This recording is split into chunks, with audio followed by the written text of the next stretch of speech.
వచ్చిన మీ అందరికీ నా హృదయపూర్వకమైన వందనాలు. దేవుని నామానికి స్తోత్రం కలుగును గాక. బైబిల్లోంచి కొంచెం సేపు దేవుని వాక్యాన్ని విందాం. ఆదికాండం 28వ అధ్యాయం. ఆదికాండం 28వ అధ్యాయం.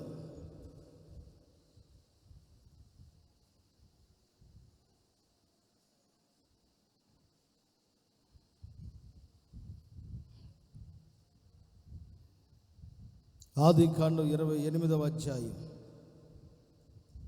15వ వాక్యంలో రాయబడిన మాట అది. ఇదిగో నేను నీకు తోడయ్యుండి నీవు వెళ్ళే ప్రతి స్థలమందు నిన్ను కాపాడుచు ఈ దేశాలకి మరలా రప్పిస్తాను. నేను నీతో చెప్పినది నెరవేర్చేంత వరకు నిన్ను విడవనని చెప్పగా యాకోబు నిద్ర తెలిసి నిశ్చయముగా యెహోవా ఈ స్థలం ముందు ఉన్నాడు. గట్టిగా చప్పట్లు కొట్టండి, అందరూ గట్టిగా కొట్టండి. ఆమేన్, ఆమేన్, హల్లెలూయా. చెప్పండి గట్టిగా, హల్లెలూయా, హల్లెలూయా. ఈ నెల ప్రభువు మనకిస్తున్న వాగ్దానం, ఆయన మనతో మాట్లాడుతున్న మాట, నీవు వెళ్ళే ప్రతి స్థలంలో నిన్ను కాపాడి ఈ దేశంనకు నిన్ను మరలా రప్పించునుగాక. చెప్పండి గట్టిగా ఆమేనని. ఈ ప్రసంగానికి ఎలా పెట్టుకోండి, ఈ దేశమునకు మరలా రప్పించదను. ఈ ప్రసంగానికి ఎలా పెట్టుకోండి, ఈ దేశమునకు మరలా రప్పించదను. వాక్యం మీద మీ చేతుల నుంచి ఒక చిన్న ప్రార్థన చేసుకునండి. వాక్యం మీద చేతుల నుంచి విశ్వాసంతో చిన్న ప్రార్థన చేసుకోండి. ఈ మే నెలంతయు నిన్ను నీ కుటుంబాన్ని దేవుడు కాపాడాలి. నువ్వు వెళుతున్న ప్రతి మార్గంలో దేవుడు నీకు తోడై ఉండునట్లుగా, ప్రతి స్థలములో నిన్ను ఆయన భద్రపరుచున్నట్లు, ప్రతి స్థలములో ఆయన నీతో కూడా వచ్చినట్లుగా చిన్న ప్రార్థన చేసుకోండి. హల్లెలూయా, హల్లెలూయా.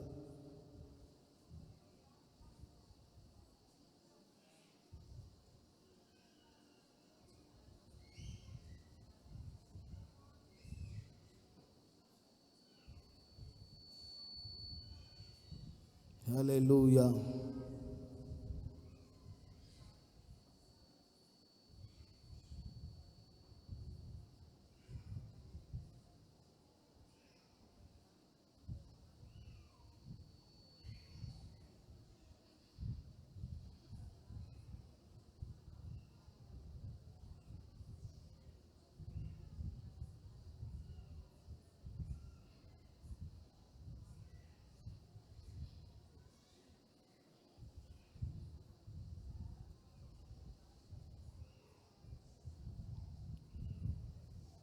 స్తోత్రం. ప్రార్థన చేసుకోండి, మనస్ఫూర్తిగా ప్రార్థన చేసుకోండి. దేవా తండ్రి నీకు స్తోత్రం, స్తోత్రం.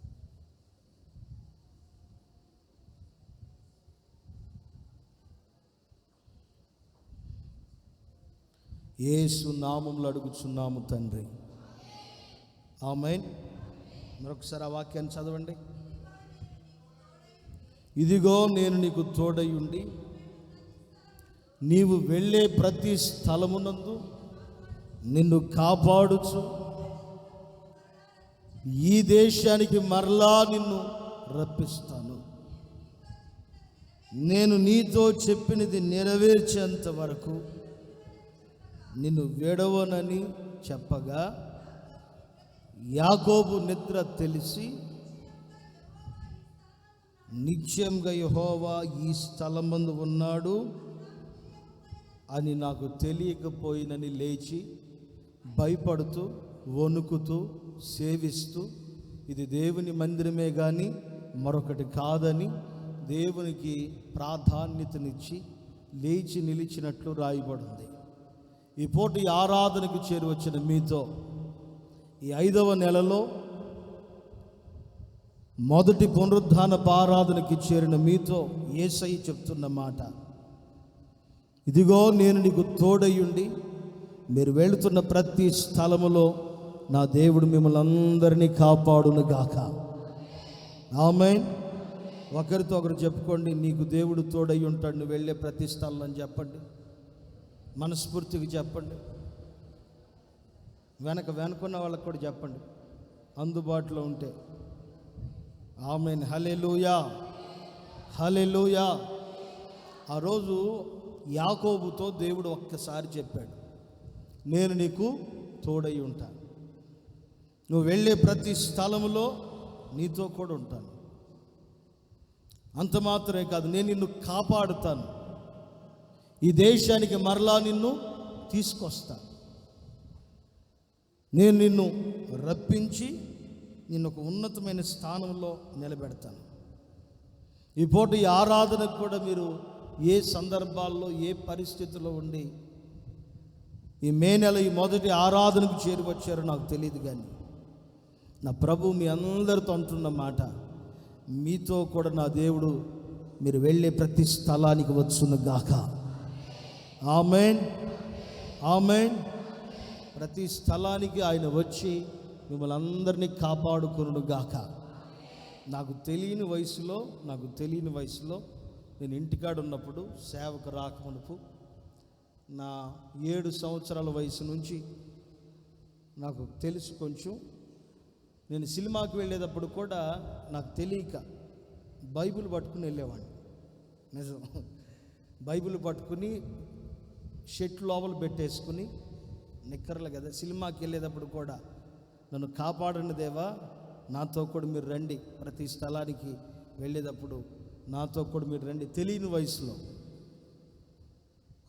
ఏమో మరి మొత్తానికి దేవుడు వచ్చాడో లేదో తెలియదు, కానీ ప్రతి స్థలంలో ఈ రోజు వరకు నన్ను కాపాడాడు. మిమ్మల్ని కూడా దేవుడు కాపాడుంటే గట్టిగా ఒకసారి దేవునికి స్తోత్రం చెప్పండి. స్తోత్రం, స్తోత్రం, స్తోత్రం, స్తోత్రం, స్తోత్రం, స్తోత్రం. నిజంగా ఆయన మనకు తోడై ఉన్నాడు కనుకనే ప్రతి స్థలానికి మనం వెళుతున్నా మరలా మన దేవుడు తిరిగి క్షేమంగా తీసుకొచ్చాడు. ఎన్నో అపాయకరమైన అంచుల్లోకి వెళ్ళినప్పుడు కూడా దేవుడు మనల్ని కాపాడుతూ ఉన్నాడు. ఆయన కనుదృష్టి మన మీద ఉంచాడు. అందుకు దేవునికి స్తోత్రం కలుగును గాక. మరలా ఈ దేశానికి రప్పిస్తానన్నాడు. అప్పుడు నేను ఒక విషయాన్ని గమనించాను. ఏ దేశానికైనా రప్పించాలనుకుంటున్నాడు, ఈ దేశము అని మాట్లాడాడు కదా, అసలు ఏ దేశానికి ఆయన తీసుకుని వెళ్ళాలని కోరుకుంటున్నాడు మనల్ని? ఏ దేశానికి మరలా ఆయన రప్పించాలని ఆశపడుతున్నాడు? ఇక్కడ కూడుకున్న మనమందరం దూరాన సమీపాన మైక్ యంత్రం ద్వారా ఆలకిస్తున్న ప్రతి ఒక్కరూ గమనించండి, మనం ఈ భూమికి సంబంధించిన వ్యక్తులము కాదు. మనము ఈ భూమికి సంబంధించిన వ్యక్తులం కాదు. మనం కొంతకాలం మాత్రమే ఉండి వెళ్ళిపోయేవారు. ఇక్కడ కూడుకున్న మనందరి కొరకు నిలిచి వాక్యం బోధిస్తున్న నా కొరకు కూర్చుండి ఇక్కడ మీరు ఎక్కడుండి ప్రభు మాట్లాడిస్తున్న మీ అందరి కొరకు యేసు ప్రభు వారు అతి త్వరలో రాబోతున్నాడు. మనము ఈ స్థలానికి సంబంధించిన వ్యక్తులం కాదు, ఈ భారతదేశానికి సంబంధించిన వ్యక్తులం కాదు. ఒకవేళ సంబంధించిన వ్యక్తులమైన కొంతకాలం వరకే. మనం పుట్టక మునిపే, ఈ భూమి మీదకి రాకమునిపే దేవుని దగ్గర మనం జన్మించున్నాం. ఆయన దగ్గర మన పేర్లు రాయబడిపోయాయి. ఆయన ఎవరిని ఏ ప్రాంతంలో పుట్టించాలో, ఎవరి ద్వారా ఈ లోకానికి తీసుకుని రావాలని అనుకున్నారో ప్రతి వారిని ప్రభు తీసుకొచ్చాడు. అయితే మన సంఖ్య ఎంత, లేకపోతే మన పేర్లన్నీ పరలోకమందు రాయబడిపోయాయి. 87వ కీర్తనలో ఇలా ఉంటుంది, చూడండి ఒకసారి. 87వ కీర్తన 5-6 వాక్యాలు. కీర్తన గ్రంథం 87వ అధ్యాయం 5-6 వాక్యం. ప్రతి జనము దానిలోనే జన్మించునని సర్వోన్నతుడు తానే దానిని స్థిరపరిచినని సియోను గురించి చెప్పుకుంటారు. యెహోవా జనముల సంఖ్య రాయుచున్నప్పుడు ఈ జనము అక్కడ జన్మించారని సెలవిచ్చారు. మరలా చదవమ్మా మాటలు. భూమి మీద పుట్టిన ప్రతి ఒక్కరూ, వాళ్ళు ఏ ప్రాంతంలో పుట్టినా, ఏ దేశంలో పుట్టినా, ఎవరి ద్వారా ఏ తల్లి గర్భములో నుంచి భూమి మీదకి వచ్చినప్పటికీ కూడా మనందరినీ దేవుడు దానిలో జన్మింప చేశాడు. దేనిలో? పరలోకములో ఉన్న దేశములో, దేవుని ఇంట్లో మనలందరినీ ముందు జన్మింప చేశాడు. చదవమ్మా. సర్వోన్నతుడు తానే దానిని స్థిరపరిచాడు. సియోను గురించి చెప్పుకుంటారు. యెహోవా జనముల సంఖ్యను రాయుచున్నప్పుడు ఈ జనము అక్కడ జన్మించారని సెలవిస్తున్నాడు.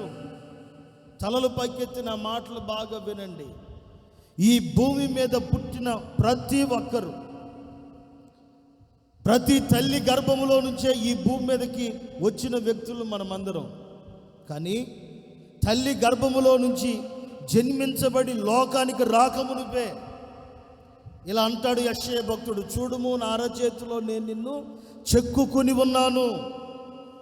ప్రతి క్రైస్తవుని, ప్రతి విశ్వాసుని, ప్రతి దైవ సేవకుణ్ణి మొదట ఆయన చేతుల్లో చెక్కుకొని తయారు చేసుకుని, ఆయన చేతుల్లో మన రూపాన్ని చూచుకుని, మన స్వరూప్యాన్ని ఆయన ముందుగానే గుర్తించి గమనించి మనల్ని ఎలాగో నిర్మించాలో అన్ని విధాల నిర్మించి ఆ తర్వాతే తల్లి గర్భములోకి పంపించి ఆ తర్వాతే ఈ భారతదేశానికి, లేకపోతే ఇదిగో ఈ నీడుబ్రోలు ప్రాంతంలో, లేకపోతే మీరుంటున్న పొన్నూరు, లేకపోతే కట్టెంపూడి, దొప్పలపూడి, మన్నవ, లేకపోతే ఈ చుట్టుపక్కల గ్రామాల్లో మీరు నేను పుట్టడానికి గల కారణం ఏంటంటే, ముందు ఆయన దగ్గర జన్మించిన తర్వాత మన మీద దేవుడు కొన్ని ఆశలు, ఉద్దేశాలన్నీ పెట్టుకుని ఈ లోకానికి పంపించాడు.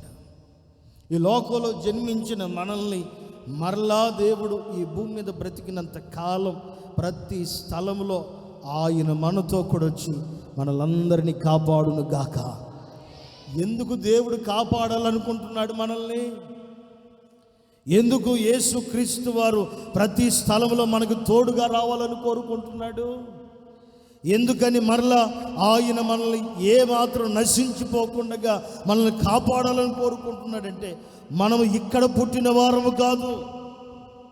అందుకని ఇలా అంటాడు ఇర్మియా భక్తుడి గురించి, తల్లి గర్భములో పిండముగా రూపింపబడక మునిపే, జగత్పునాది వేయబడక మునిపే ప్రతి వారిని, ప్రతి విశ్వాసుని, ప్రతి దైవ సేవకుని, ప్రతి క్రైస్తవుని ఆయన ముందుగానే చూచి మన యొక్క జననం, మన యొక్క మరణం వీటిలన్నిటిని గమనించిన వాడై నీకు నాకు స్వేచ్ఛనిచ్చి స్వతంత్రతనిచ్చి ఆయన నిన్ను నన్ను మనల్ని బ్రతకమని చెప్పాడు.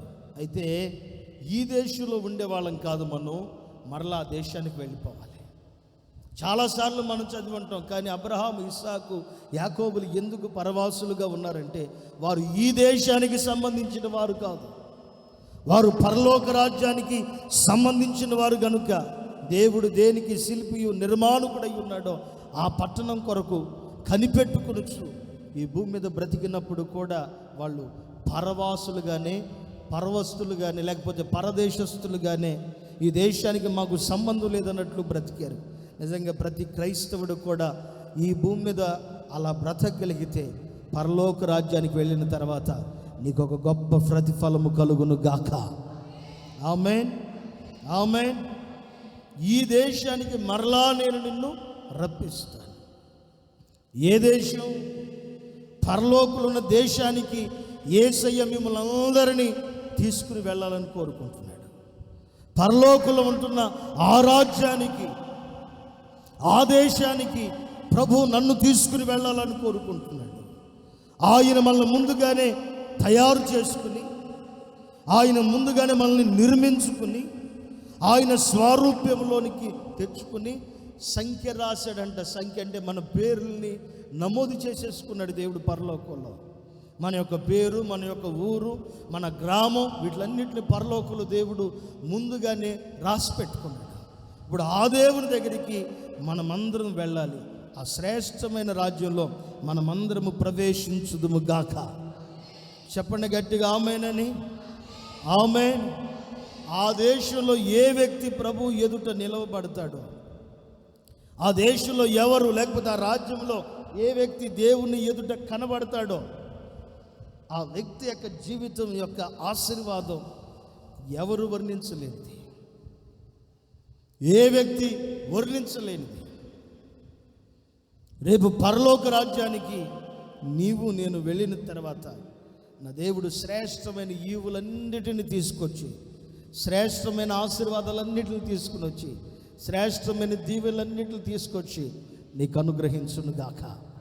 21వ కీర్తనలోనే ఇలా ఉంటుంది, ఆయన మనల్ని ఎదుర్కోబోతున్నాడంట. ఎలా ఎదుర్కోబోతున్నాడు అక్కడ రాస్తాడు, శ్రేయస్సుకరమైన ఆశీర్వాదాలతో మన దేవుడు మనల్ని ఎదుర్కోబోతున్నాడు. శ్రేయస్సుకరమైనవి అంటే నీకు ఆశీర్వాదకరమైనవి, ఉపయోగకరమైనవి, ప్రయోజనకరమైన ఆశీర్వాదాలతో నా దేవుడు నిన్ను ఎదుర్కోవాలని కోరుకుంటున్నాడు. నా దేవుడు నిన్ను ఆశీర్వదించాలని కోరుకుంటున్నాడు. 21వ కీర్తనలో 3వ వాక్యాన్ని ఒకసారి చదువు. శ్రేయస్సుకరమైన ఆశీర్వాదాలతో నీవు అతన్ని ఎదుర్కొనుచున్నావు, అతని తల మీద అపరంజి కిరీటాన్ని నీవు ఉంచి ఉన్నావు. ఇంకా చదువు. ఆయుష్నివ్వమని అతడు నిన్ను వరమడగగా నీవది అతనికి అనుగ్రహించావు. సదాకాలము నిలుచు దీర్ఘాయువును అతనికి దయచేసావు. నీ రక్షణ వలన అతనికి ఒక గొప్ప మహిమ కలగబోతుంది. గౌరవ ప్రభావములను నీవు అతనికి ధరింపచేసావు. నిత్యము ఆశీర్వాదమునకు కారకుడుగా ఉండునట్లు నీవు అతన్ని నియమించావు. నిజంగా రేపొద్దున ఆ దేశానికి వెళ్ళిన తర్వాత దేవుని దగ్గరికి ఒక క్రైస్తవుడు, ఒక సేవకుడు, ఒక సంఘం ఎత్తబడి వెళ్ళిన తర్వాత దేవుడు ఏం చేస్తాడంటే శ్రేయస్సుకరమైన ఆశీర్వాదాలన్నిటినీ పోగు చేసుకుని వచ్చి, శ్రేయస్సుకరమైన దీవెనలన్నిటినీ ఆయన తీసుకుని వచ్చి ఇక్కడ కూడుకున్న మిమ్ములను దూరాన సమీపాన్ని చేరి దేవుని వాక్యాన్ని ఆలకిస్తున్న ప్రతి ఒక్కరిని నా దేవుడు ఎదుర్కొని మిమ్మల్ని అందరినీ ఆశీర్వదించును గాక. చెప్పుకోండి గట్టిగా ఆమేన్ అని. ఆమేన్, ఆమేన్. ఎలాంటి ఆశీర్వాదం? అపరంజి వంటి కిరీటాన్ని తేబోతున్నాడు దేవుడు.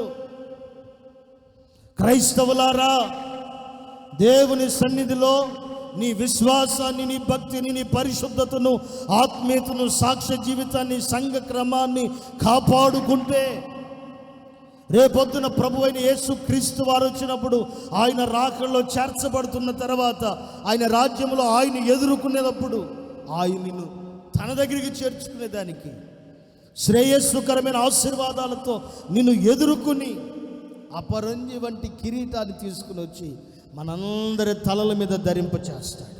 అంత మాత్రమే కాదు, ఆయన చేసే మరొకటి ఏంటంటే నీకు ఆయుష్ను ఒక వరంగా ఇవ్వాలనుకుంటున్నాడు.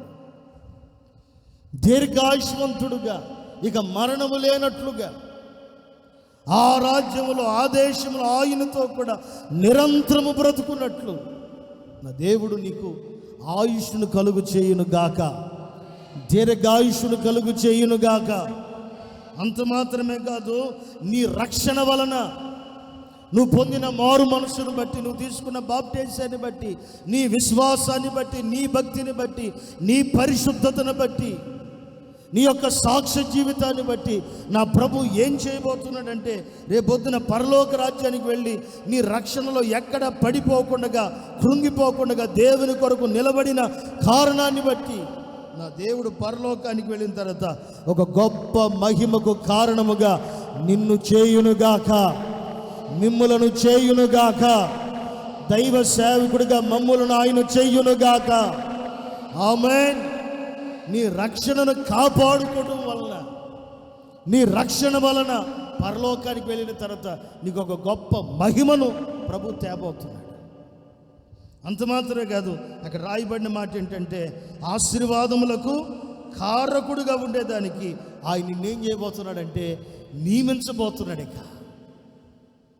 నీవు అనేక ఆశీర్వాదాలకి కారకుడుగా, అనగా 24 పెద్దలు ఎటు వెళితే అటు వెళ్ళేదానికి, లేకపోతే గొర్రెపిల్ల దీపకాంతిగా ఉండి ప్రకాశిస్తున్న తేజోమయుడుగా ఆయన ఎటు సంచరిస్తున్నా సరే అటు వెళ్ళేదానికి, లేకపోతే ఇనుప దండమును చేత పట్టుకుని ఇజ్రాయేలీల 12 గోత్రములను ఏలేదానికి నా యేసయ్య నిన్ను ఒక అధికారిగాను, నాయకుడుగాను, ఏలికగాను నా దేవుడు నిన్ను నియమించును గాక. చెప్పండి గట్టిగా ఆమేనని. ఆమేన్.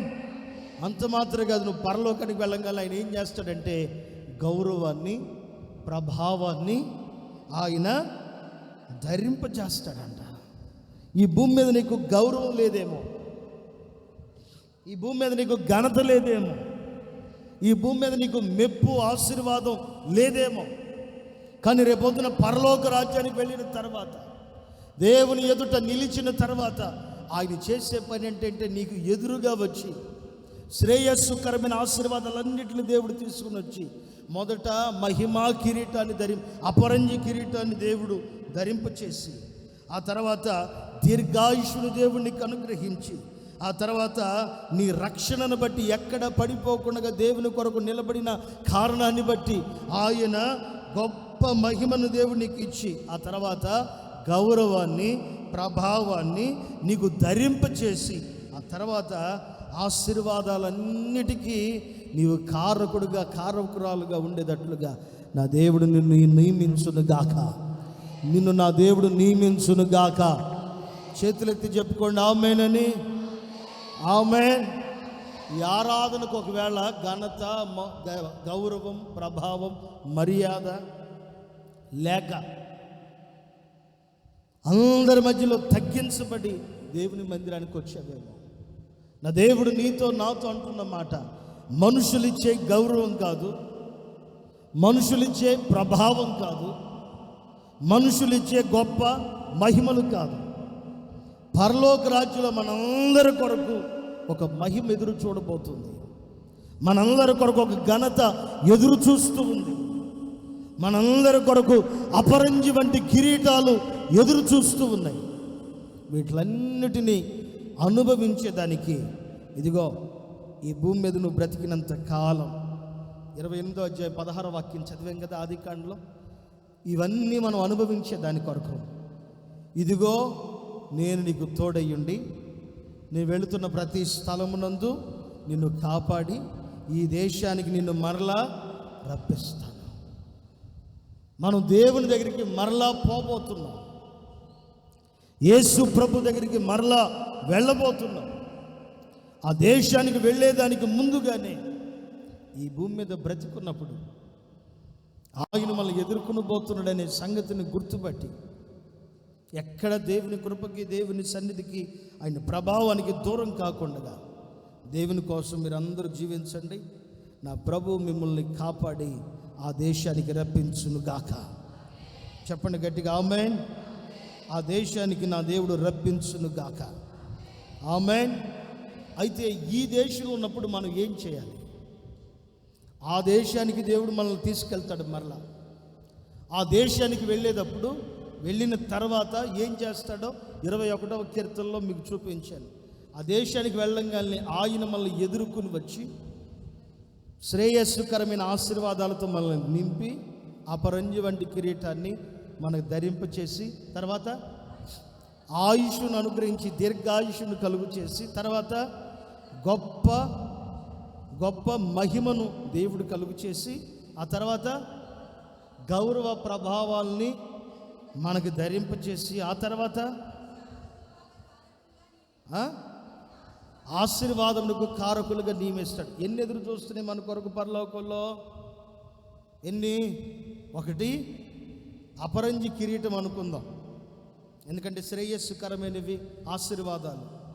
అపరంజి కిరీటం, రెండవది దీర్ఘాయుష్ని దేవుడు ఇచ్చాడు.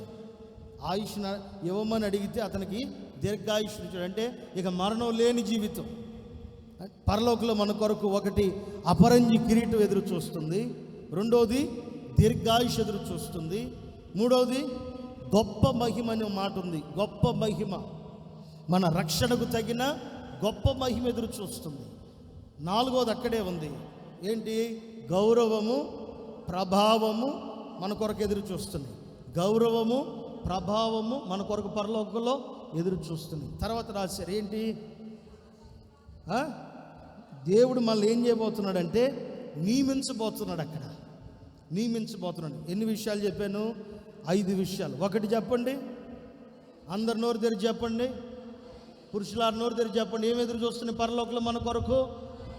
ఒకటి అపరంజి వంటి కిరీటం ఎదురు చూస్తుంది. రెండవది దీర్ఘాయుష్ మన కొరకు ఎదురు చూస్తుంది. మూడవది గొప్ప మహిమ, మామూలు మహిమ కాదు, గొప్ప మహిమ ఎదురు చూస్తుంది. నాలుగవది గౌరవము, ప్రభావం మన కొరకు ఎదురు చూస్తుంది. ఐదవది నియమించబడే అధికారాలు మన కొరకు ఎదురు చూస్తున్నాయి. ఈ 5 ఆశీర్వాదాలు మన కొరకు పరలోకంలో ఎదురు చూస్తున్నాయి. ఈ 5 దీవెనలు నీ కొరకు, నా కొరకు ఎదురు చూస్తున్నాయి. ఈ భూమి మీద మాత్రమే నీ మనసుని కేంద్రీకరించుకు మాకు. నీ తలంపులు, నీ ఆలోచనలు, నీ మనసు ఈ భూమి మీద మాత్రమే ఉంచు మాకు. నీవు, నేను, మనము పరలోక రాజ్యానికి సంబంధించిన వ్యక్తులము. ఆ దేశానికి, పరలోకంలో ఉన్న ఆ దేశానికి మనం వెళ్ళాలి అంటే ఈ భూమి మీద బ్రతికి ఉండగానే ఆయన మనల్ని ఎందుకు కాపాడుతున్నాడో గుర్తుపట్టాలి. ఒకటి, దేవుడు మనల్ని ఎందుకు కాపాడుతున్నాడు అసలు గుర్తుపట్టాలి. రెండవది, అసలు దేవుడు మనకి ఎందుకు తోడుగా ఉంటున్నాడు. ఈ 2 విషయాలను ఒక క్రైస్తవుడు మర్చిపోకుండా జీవితకాలం అంతా గుర్తుపెట్టుకోగలిగితే నా దేవుడు చివరి శ్వాస వరకు కూడా మనందరికీ తోడయుడును గాక. చెప్పండి గట్టిగా, చేతులెత్తి ఆమేనని. ఆమేన్, ఆమేన్.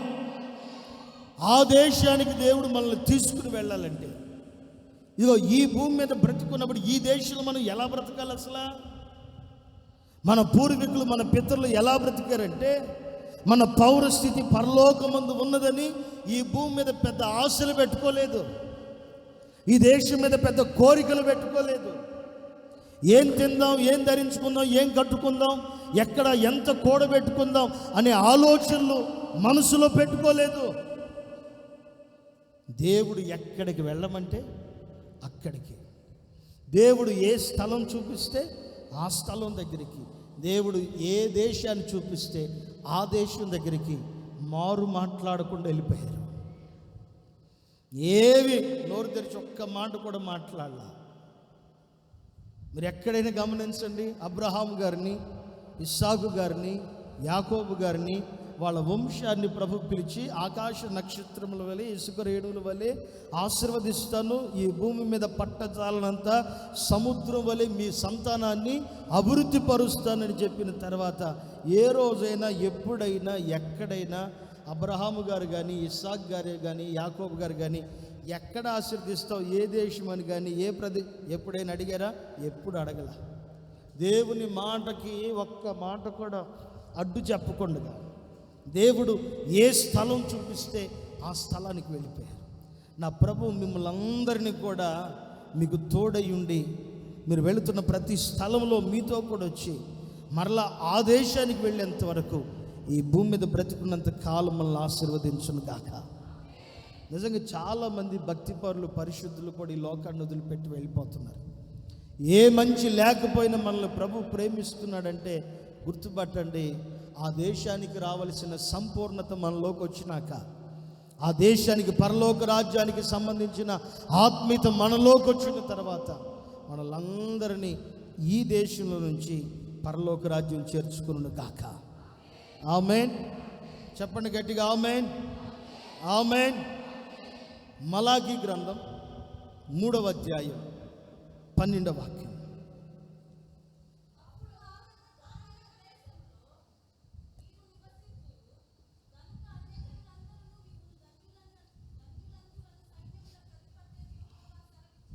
మరలా చదువమ్మా, మరలా చదువు.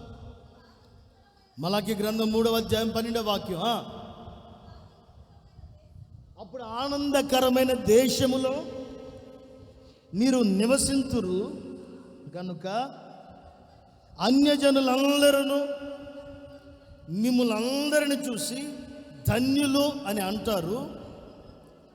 ఈ మాట సైన్యములకు అధిపత్యకు యెహోవాయే సెలవిస్తున్నాడు. ఇక్కడ కూడుకున్న మనందరిని గురించి. అప్పుడు ఆనందకరమైన దేశములో మీరు నివసింతురు గనుక అన్యజనులందరూ మిమ్మల్ని చూచిన వారు, నన్ను చూచిన వారు ధన్యులు ధన్యులు ధన్యులని మాట్లాడుకునేటట్లుగా మన అందరి జీవితాలను దేవుడు మార్చి ఆశీర్వదించి ఉన్నతమైన స్థితిలో నా ప్రభు నిలవబెట్టును గాక. చెప్పండి గట్టిగా, 2 చేతులు ఎత్తి ఆమేనని. ఆమేన్, ఆమేన్. ఈ మాట సైన్యములకు అధిపతియగు యెహోవాయే సెలవిస్తున్నాడు. ఎప్పుడు ఒక వ్యక్తిని గురించి జనులందరూ ధన్యుడు ధన్యుడు ధన్యురాలు ధన్యురాలని నీ గురించి నా గురించి ఈ భూమి మీద బ్రతికి ఉన్న అన్యజనులందరూ చూసి చెప్పుకోవాలంటే రేపొద్దున పరలోక రాజ్యంలో చేరినాక కూడా నీ జీవితం నా జీవితం ధన్యకరముగా ఆశీర్వాదకరముగా మార్చబడాలి అంటే ఈ భూమి మీద బ్రతికి ఉన్నప్పుడే ఆయన నిన్ను నన్ను కాపాడుతున్న విషయం, ఆయన మనకు తోడై ఉన్న సంగతిని ఎప్పుడు మనం మర్చిపోకుండా ఉంటామో మనల్ని చూసిన వాళ్ళందరూ వాళ్ళు ధన్యులండి, పలానా కుటుంబం, పలానా సంఘం, పలానా సేవకుడు, పలానా విశ్వాసులు, పలానా ఆత్మీయులు ధన్యులని మనందరి గురించి చెప్పుకుందురు గాక. ఆమేన్. ఆ దేశానికి మనం మరలా వెళ్ళే ముందు చేయవలసిన పనులేంటి, కొన్ని విషయాలు చెప్తాను. ఆ దేశానికి మనం మరలా వెళ్తాం. ఆ ఆనందకరమైన దేశంలో ఆయనతో కూడా మనం నివసించి అన్యజనులందరూ మనల్ని ధన్యులని చెప్పుకోవాలన్నా, లేకపోతే అక్కడ సంఖ్య రాయబడిన మనం ఆ దేశంలో ప్రభు ఎదుట నమోదు చేయబడిన మన పేర్లు, అక్కడ జన్మించబడిన మనము మరలా తిరిగి పరలోక రాజ్యంలో చేర్చబడాలి అన్నా, ఇదిగో ఈ దేశంలో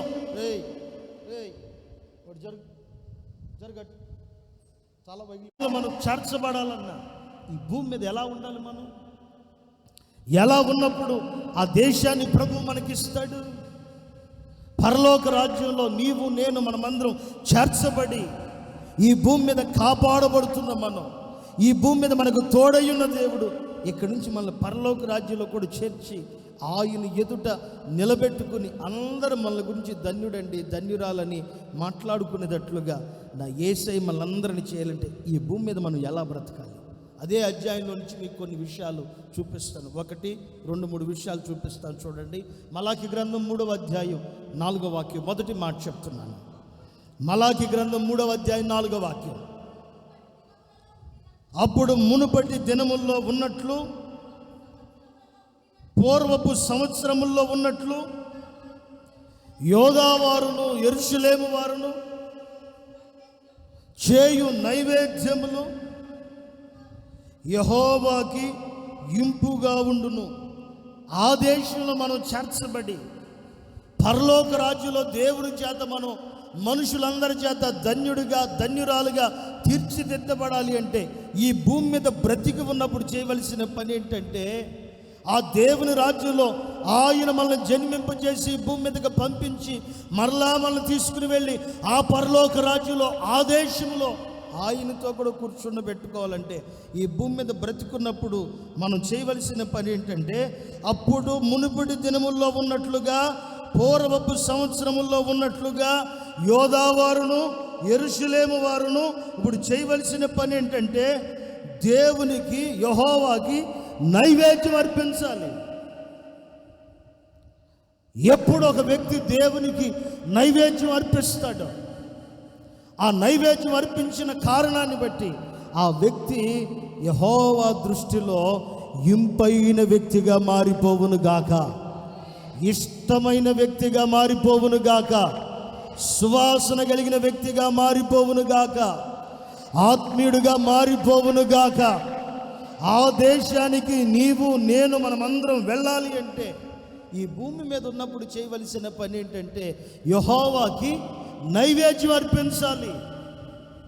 నైవేద్యం అంటే స్తుతి, నైవేద్యం అంటే ప్రార్థన, నైవేద్యం అంటే ఆరాధన, నైవేద్యం అంటే ఆయన నామాన్ని పొగడటం, గణపరచటం, ప్రతి క్షణం ఆయన నామాన్ని స్మరించటం, గుర్తు తెచ్చుకోవటం, ఆయన నామాన్ని ఆయన పేరుని గొప్ప చేసి పొగడటం.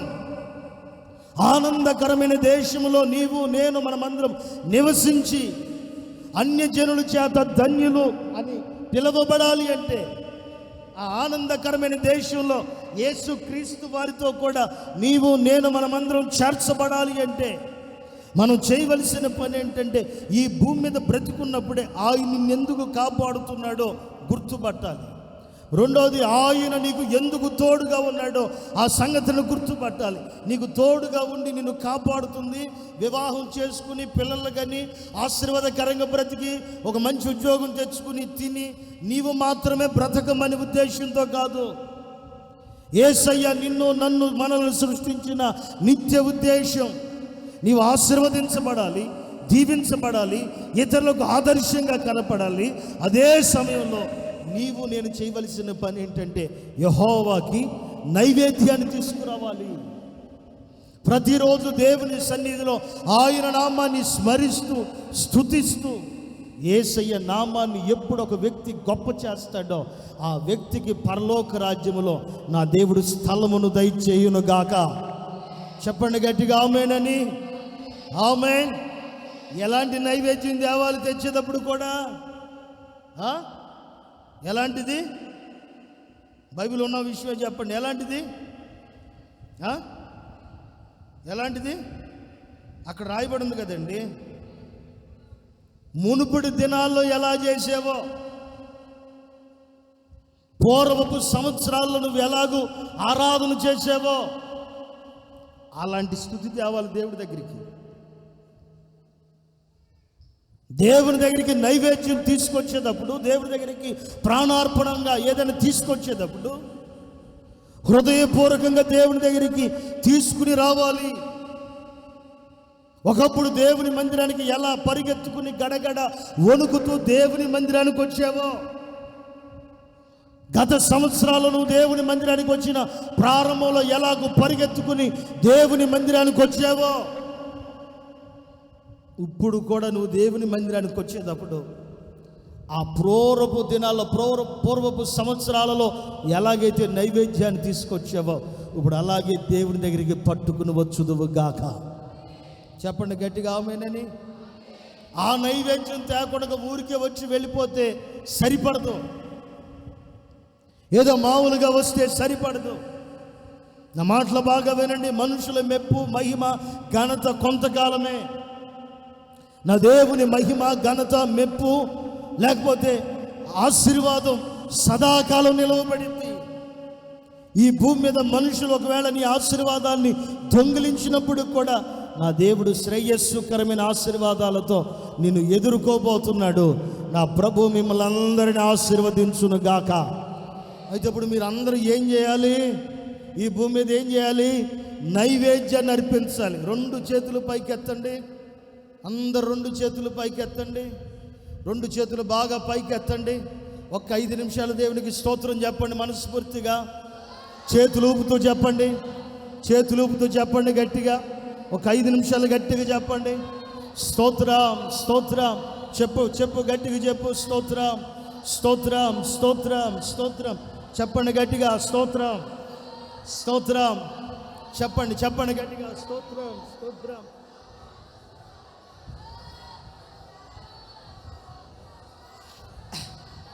స్తోత్రం, స్తోత్రం, స్తోత్రం.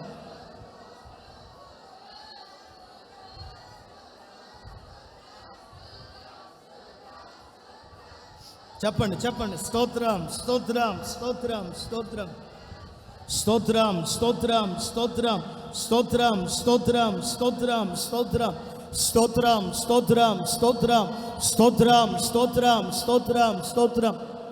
ఈ పని ప్రతిరోజు జరగాలి. ఆమేనండి. ఈ పని ప్రతిరోజు జరగాలి.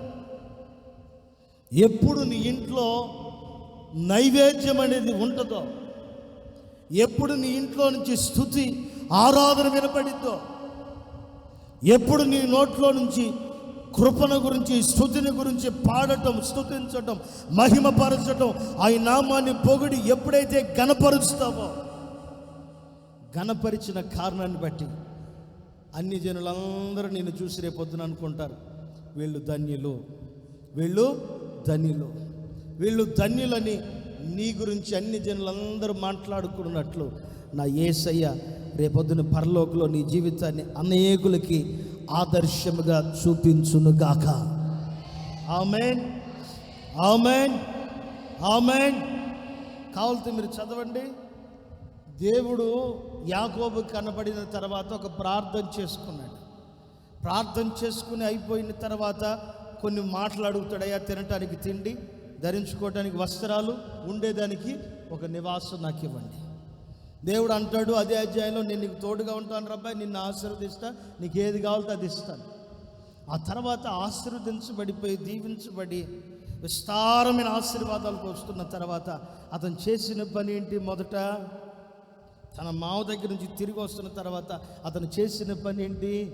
ఒక చోట ఆగిపోయి తన భార్యని, దాసుల్ని, పిల్లల్ని, ఆస్తిని అన్నిటిని పంపించేసి ఒంటరోళ్ళలాగా మిగిలిపోయి అతను చేసిన పని ఏంటంటే ముందు నైవేద్యం దేవుడికి అర్పించాడు.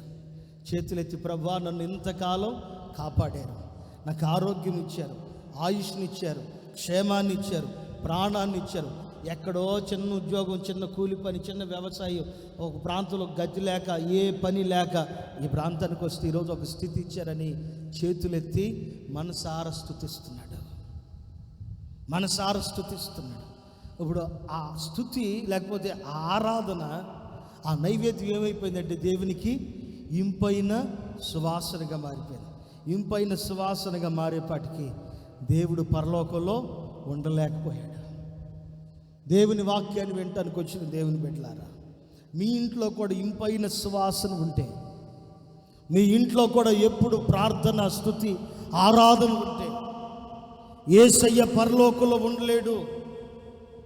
యేసయ్య పరలోకంలో ఒక క్షణము కూడా ఆయన ఉండలేడు.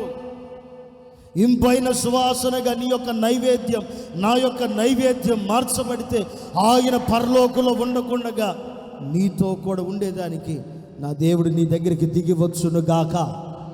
ఆదికాండలో ఇలా రాయబడి ఉంటుంది, అందరిని పంపించి ఒంటరివాడిగా మిగిలిపోయి ఆరాధన చేస్తూ, స్తుతిస్తూ, ప్రార్థన చేస్తూ నైవేద్యం అర్పించిన తర్వాత ఆకాశమందున దేవుడు దిగి వస్తే యాకోబు దేవుణ్ణి పోనివ్వకుండగా, యెహోవా దేవుణ్ణి పోనివ్వకుండగా ఇంకా స్తుతిస్తూ ప్రార్థన చేస్తూ ఆయన గట్టిగా పట్టుకున్నాడని రాయబడింది. అంటే మన ప్రార్థన, మన నైవేద్యం ఎలా ఉండాలంటే ఒకప్పుడు చేసిన నైవేద్యం లాగా ఉందా, లేకపోతే ఇప్పుడు ఏమైనా మార్పు ఏమైనా ఉందా? ప్రారంభంలో నీకు ఏమి రాకపోతే ఇప్పుడు దేవుని దేవాలు అన్నీ పొందుకుంటే దేవుని పొరపాటును వదిలిపెట్ట మాకు. ఒకవేళ ప్రారంభంలో బాగా ప్రార్థన చేసి ఇప్పుడు ప్రార్థనా జీవితాన్ని పోగొట్టుకున్నావా, మరలా నా దేవుని సేవకునిగా చెప్తున్నాను, పోగొట్టుకున్న అభిషేకము కంటే రెట్టింపు అభిషేకాన్ని దేవుడు మీ అందరికి అనుగ్రహించునుగాక. ఆమేన్. ఒకప్పుడు చేసాం, ఒకప్పుడు సంగతి ఆపే. ఇప్పుడు ఏం చేస్తున్నాం? ఒకప్పుడు చేసావు, ఒకప్పుడు ప్రార్థన చేసావు, ఒకప్పుడు స్తోత్ర ప్రార్థన చేసావు, ఒకప్పుడు స్తుతి ప్రార్థన చేసావు, ఒకప్పుడు కృతజ్ఞత ప్రార్థన చేసావు. మరి ఇప్పుడు ఏం చేస్తున్నావు? రేపొద్దున పరలోక రాజ్యములో, ఆ దేశంలో నీవు నేను అందరి చేత ధన్యుడిగా, ధన్యురాలుగా పిలవబడాలంటే ఒకప్పుడు ఏం చేసావన్నది పక్కన పడే, ఇప్పుడు ఏం చేస్తున్నావు? ఈరోజు ఏం చేయగలుగుతున్నావు? చాలా కాలం అయిపోయింది, బాగా చదివే ఒక మంచి స్థితిలోకి రావాలని కలగన్నావు, వెళ్ళాల్సిన టయానికి జాబ్కి వెళ్ళలేదనుకో, ఏజ్ దాటిపోయిన తర్వాత ఎవరైనా నీకు జాబ్ ఇస్తారా? నా మాట అర్థమవుతుందా మీకు? ఉద్యోగం చేయటానికి కూడా ఒక వయసు పరిమితి అనేది ఉంది. ఆ ఉద్యోగ వయసు పరిమితి దాటిపోయినాక అప్పుడు నీకు చేయాలని అనిపించినా సరే, నువ్వు ఉద్యోగానికి వెళ్ళినా సరే వాళ్ళు నిన్ను పెట్టుకోరు. నేను కూడా అంటాను, ఇది భక్తి చేయవలసిన సమయం, ఇది దేవునితో పెరుగులాడవలసిన సమయం, ప్రతిరోజు దేవునికి నైవేద్యం అర్పించవలసిన సమయం ఇది. ప్రతిరోజు ఆయన పాదాలు పట్టుకుని ఏడ్చి అరిచి కేకలు పెట్టి దేవుని స్తుతించవలసిన సమయం. ఆత్మతో నింపబడి పరవశిస్తూ గంతులు వేస్తూ దేవుని శక్తిని, అభిషేకాన్ని పొందుకుని ఆనందించవలసిన సమయం ఇది. ఈ సమయంలో లేనిపోని చెత్త పెట్టుకుని దేవునికి దూరం కమ్మాకండి. వ్యర్థమైన వాటి మీద మనసు పెట్టుకుని, వ్యర్థమైన పనుల మీద మనసు పెట్టుకుని దేవుని యొక్క సన్నిధి ప్రభావానికి దూరం కమ్మాకండి. మనందరి కొరకు యేసయ్య మనల్ని ఎదుర్కొనే దానికి ఆయన రాబోతున్నాడు. శ్రేయస్సుకరమైన ఆశీర్వాదాలతో యేసయ్య మనలందరినీ ఎదుర్కోబోతున్నాడు. ఆ ఆశీర్వాదాలన్నిటిని మనం అందరం అనుభవించుదుముగాక. చెప్పండి గట్టిగా ఆమేన్ అని. ఆమేన్, ఆమేన్. ఎక్కడ 32వ అధ్యాయమా? 32 కదమ్మా. 32:26 ఆదికాండం 32:26. ఆయన తెల్లవారిపోతుంది కనుక నన్ను పోనిమ్మని అనగా అతడు, నీవు నన్ను ఆశీర్వదిస్తేనే కానీ నేను నిన్ను పోనివ్వను అన్నాడు. ఆ సమయంలో ఏం చేస్తున్నాడు అతను? కొంచెం పై వాక్యాలు చదివితే అతను ఏం చేస్తున్నాడంటే, ఒక నరునితో పోరాడుతున్నట్లుగా, ఒక మనుషునితో పోరాడుతున్నట్లు దేవునితో పోరాడుతున్నాడు. దేవుడు నిన్ను నన్ను మనల్ని ఆశీర్వదించి ఒక ఉన్నతమైన స్థానంలో రేపొద్దున నిలవబెట్టాలంటే ఈ భూమి మీద బ్రతికున్నప్పుడు చేయవలసింది ఏంటంటే దేవునితో పోరాడాలి. చాలా సందర్భాల్లో మనుషులతో పోరాడతాం, మనుషులతో గొడవలాడేదానికి ఇష్టపడతాం, మనుషులతో నేనేంటో నిరూపించుకునేదానికి ప్రయాసపడి ఆతృత పడతాం. నేను చెప్తున్నాను ఈ పూట, మనుషులతో కాదు, దేవునితో పోరాడేదానికి, దేవునితో నీవు వ్యాజ్యమాడేదానికి, దేవునితో ఆయన పాదాలు పట్టుకునేదానికి, ఆయన దగ్గర గోజాడగలిగితే నా దేవుడు మంచి దేశములో మనమందరము స్వతంత్రులుగా మార్చబడినట్లు నా దేవుడు చెయ్యునుగాక. విశ్వాసంతో గట్టిగా చప్పట్లు కొట్టండి దేవునికి. ఆమేన్, ఆమేన్, ఆమేన్. ఆ దేశంలోనికి పోవాలి అంటే ఈ భూమి మీద బ్రతికున్నప్పుడు దేవుని సన్నిధిలో ఏడు, దేవుని సన్నిధిలో ప్రార్థన చేయి, దేవుని సన్నిధిలో బ్రతిమిలాడు. ప్రతి ఇబ్బందిని పక్కన పడేసి, ప్రతి సమస్యని ప్రక్కన పడేసి నీ దేవుడైన యెహోవాతో మాట్లాడేదానికి, నీ దేవుడైన యేసు క్రీస్తు వారితో కలిసేదానికి, నీ దేవుడైన పరిశుద్ధాత్మునితో మిళితమైపోయేదానికి, నీకు ఇవ్వబడిన సమయంలో నిన్ను కాపాడుతున్న దేవుణ్ణి, నీకు తోడై ఉన్న దేవుణ్ణి గుర్తించి ప్రతిరోజు ప్రభుని స్తుతించి చూడు. నా దేవుణ్ణి ఆశీర్వదించును గాక. మనకి శ్రమలు వస్తే దేవుణ్ణి తిట్టడం, అరవటం, గొడవ పట్టడం చేస్తాం. మనకి శ్రమలు, బాధలు, కష్టాలు వస్తే దేవుణ్ణి తిట్టడం, గొడవ పట్టడం, దేవుని మందిరానికి దూరం అయిపోవటం, ఇలాంటి తెలివి తక్కువ పనులు చేసుకుంటాం. కానీ ఆ రోజు శ్రమలు, కష్టాలు, ఇబ్బందులు వస్తే, ఆ రోజు కష్టాలు, శ్రమలు, శోధనలు వచ్చి ఉదయానికి నరికేస్తారు. అప్పటికి యాకోబుని చంపేశారు, ఉదయానికి చంపేస్తారు. ఆ సమయంలో కూడా ఏం చేస్తున్నాడు? వాళ్ళందరూ కూర్చొని స్తోత్రం, స్తుతి, స్తోత్రం, స్తుతి, స్తోత్రం, స్తుతి, స్తోత్రం, స్తుతి. మనకి మేలు కలిగితేనే స్తోత్రం, స్తుతి అంటాం. అదే కష్టం కలిగింది అనుకో, చూస్తున్నావా, చూడట్లేదా, అయ్యా చూస్తున్నావా, చూడట్లేదా, మాకు ఈ సమస్యలు, ఈ శ్రమలను అంటాం. నిజంగా ఆయన మనల్ని చూస్తూనే ఉన్నాడు. నీకు ఏది జరిగినప్పుడు కూడా నువ్వు మనసారా ప్రభుని స్తుతించి చూడు. నీకు ఏది తక్కువ కాకుండా నా యేసయ్య చేయునుగాక. 32వ అధ్యాయంలో అన్నిట్లు పంపించేశాడు, అక్కడే నిలబడిపోయాడు. దేవుని ప్రార్థన చేయడం ప్రారంభించాడు. ఆకాశంలోని దేవుడు ప్రార్థనలో ఉండలేకపోయాడు. మనం చదివిన మూలవాక్యంలో కూడా దేవునికి ఇంపైన సువాసనగా మారిపోయింది మన యొక్క నైవేద్యం. మన నైవేద్యం, మన ప్రార్థన దేవునికి ఇంపైన సువాసనగా మారితే ఆ దేవుడు అక్కడ ఉండలేడు, ఆ యేసయ్య అక్కడ ఉండడు. ఆయన అక్కడి నుంచి దిగి వచ్చి ఆయన మనతో సంచరించి ఆయన మనలో ఉండి మనలందరినీ ఆశీర్వదించి ఉన్నతమైన మార్గాల్లో నడిపించును గాక. చెప్పండి గట్టిగా ఆమేనని. ఆమేన్. అయితే నీ ప్రార్థన ఎలా ఉండాలంటే, పూర్వం బాగా ఉపవాసం ఉండి ప్రార్థన చేసి, ఒకప్పుడు పట్టుదల కలిగి ఏడ్చి, ఒకప్పుడు దేవుని మందిరం, దేవుని సన్నిధి అని పరిగెత్తుకుని వచ్చి, దేవుని పరిచర్యని పరిగెత్తుకుని వచ్చిన నీవు నేను మరలా అలాగే దేవుని దగ్గరికి రాగలిగితే, ఖర్చు అనుకోకుండా, కష్టం అనుకోకుండా, ప్రయాస అనుకోకుండా, మనకెందుకు వచ్చింది లేని అనుకోకుండా దేవుని కోసం వేగిరిపడి దేవుని దగ్గరికి రా. నా ప్రభు పరలోకానికి వెళ్ళాక నిన్ను ఆశీర్వదించి, ఈ భూమి మీద ఉన్నప్పుడు కూడా అందరూ నేను చూసి ధన్యులు అనుకున్నట్లు నా దేవుడు నేను చేయనుగాక. రెండో విషయం చెప్తాను. మలాకి గ్రంథం 3వ అధ్యాయం 7వ వాక్యం. మలాకి గ్రంథం 3వ అధ్యాయం 7వ వాక్యం చదవమ్మా. మీ పితరుల నాటి నుండి మీరు నా కట్టడలను గైకొనక వాటిని త్రోసివేసి, అయితే ఇప్పుడు నా తట్టు మీరు తిరిగిన ఎడల నేను మీ తట్టు కూడా తిరుగుతాను. సైన్యములకు అధిపతియగు యెహోవా సెలవీయగా, మేము దేని విషయాల్లో తిరుగుతామని మీరు అంటారు. నా మాటలు బాగా వినండి. ఇక్కడ రెండో విషయాన్ని చూపిస్తాను మీకు. నా కట్టడలను, నా ఆజ్ఞలను గైకొనాలి.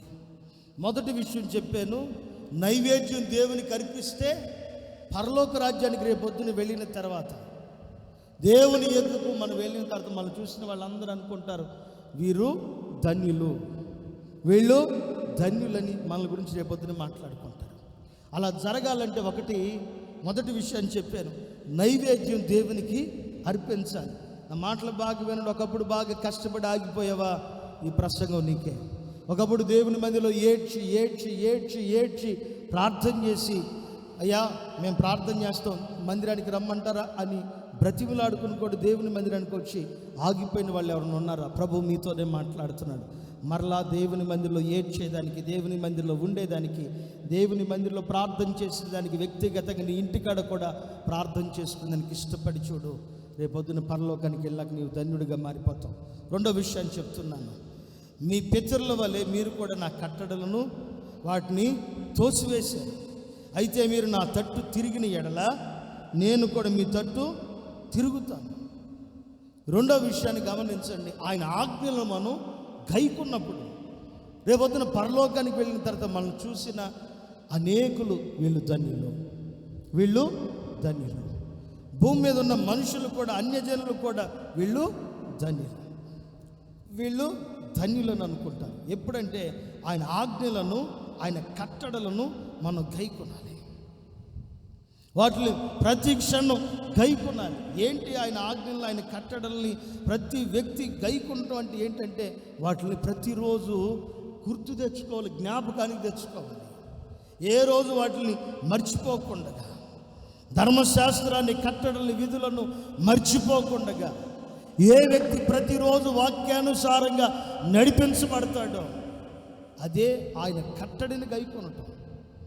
ఏ వ్యక్తి వాక్యానుసారంగా సరిచేయబడి ఆయన మాటలకు విధేయుడిగా ఉంటాడో ఆ వ్యక్తిని నా ప్రభు పరలోక రాజ్యంలో ఉన్నతమైన స్థానంలో నిలబెట్టును గాక. అదే అధ్యాయంలో ఒకసారి క్షమించండి, 4వ అధ్యాయం, మలాకి గ్రంథం 4వ అధ్యాయం 4-5 చదవండి ఒకసారి. హోరేబు కొండ మీద ఇశ్రాయేలులందరి కొరకై నేను నా సేవకుడైన మోషేకు ఆజ్ఞాపించిన ధర్మశాస్త్రమును, దాని కట్టడలను, విధులన్నిటిని మీరు జ్ఞాపకం చేసుకోండి. బాగా గమనించండి. ఆయన కట్టడలను గైకొనటం అంటే, ఆయన కట్టడలను అనుసరించడం అంటే ఏంటంటే, దేవుడు తన సేవకుడికి ఆజ్ఞాపించిన ధర్మశాస్త్రంలో ఏ మాటలైతే దైవ సేవకుడు ఆ రోజు బోధించాడో, ఈరోజు దైవ సేవకులు ధర్మశాస్త్రంలో ఏ వాక్కులైతే బోధిస్తూ ఉన్నారో ఆ బోధని, ఆ ధర్మశాస్త్రం యొక్క కట్టడలను, విధులను జ్ఞాపకానికి తెచ్చుకోవాలి. అంటే మర్చిపోకుండా ప్రతిరోజు వాక్యానుసారంగా నిన్ను నీవు సరి చేసుకునేదానికి, నిన్ను నీవు దేవుని ఎదుట నిలవబెట్టుకునేదానికి, నన్ను దేవుని ఎదుట కనబడనిచ్చేదానికి ప్రతిరోజు మనం చేయవలసిన పని ఏంటంటే దేవుని వాక్యానుసారముగానే మనమందరం నడిపించబడుదుము గాక. చెప్పండి గట్టిగా ఆమేనని. ఆమేన్, ఆమేన్. అవి గైకొనకుండగా, అవి నెరవేర్చకుండగా, అవి లోబడకుండగా, వాటి ప్రకారంగా మనం బ్రతకకుండగా నువ్వు దేవుని మందిరానికి వచ్చి వెళ్ళిపోతున్నా సరే వ్యర్థము తప్ప ఉపయోగకరమేమీ లేదు. ప్రతి వ్యక్తి వాక్యం విన్న తర్వాత ఆ వాక్యాన్ని చేయవలసిన పని ఏంటంటే వాక్యాన్ని విన్న తర్వాత ఆ వాక్యాన్ని ప్రకారంగా లేదా ఆ ధర్మశాస్త్రం ప్రకారంగా ఆ ఆజ్ఞల ప్రకారముగా ఆ విధుల ప్రకారంగా ప్రతి వ్యక్తి నడిపించబడాలి. జీవితాన్ని సరి చేసుకోవాలి. అక్కడ అంటారు చూడండి, అక్కడ అంటారు నా వైపు మీరు త్రిప్పబడండి అంటే ప్రభు మరలా క్వశ్చన్ మార్క్ వేసి అయ్యా మీ వైపు త్రిప్పబడటం ఏంటి, మీ వైపు త్రిప్పబడటం ఏంటి, నా వైపు తిరగండి, నా తట్టు తిరగమంటున్నాడు ఆయన. నీ తట్టు తిరగటం ఏంటయ్యా? ఆయన తట్టు తిరగటం అంటే ఏంటంటే వాక్యాన్ని వినటం, వాక్యానుసారంగా బ్రతకటం, ఆ వాక్యాన్ని ప్రతిరోజు గుర్తు తెచ్చుకోవటం. వాక్యాన్ని వినాలి, వాక్యానుసారంగా నడిపించబడాలి, ఆ వాక్యాన్ని ప్రతిరోజు గుర్తు తెచ్చుకోవాలి, జ్ఞాపకాన్ని తెచ్చుకోవాలి. వాక్యం వినకపోయినా, వాక్యం మర్చిపోయినా, వాక్యాన్ని గుర్తు తెచ్చుకోకపోయినా నీ ఆత్మీయ జీవితంలో ఒక మంచి దేశంలోనికి వెళ్ళలేకుండా నీ యొక్క ఆత్మీయ జీవితాన్ని నీవే నీ చేతులారా నష్టానికి తీసుకుని వెళ్ళిపోతావు. దేవుని మందిరానికి వచ్చిన తర్వాత ధర్మశాస్త్రం ప్రకారంగా, వాక్యం ప్రకారంగా, దైవ సేవకుడు బోధిస్తున్న ఆ వాక్యానుసారంగా నువ్వు సరి చేయబడి చూడు. నా ప్రభువు నిన్ను ఆశీర్వదించును గాక. ఆమేన్. 26వ అధ్యాయం 5వ వాక్యం, ఆదికాండం 26:5 చదవండి ఒకసారి.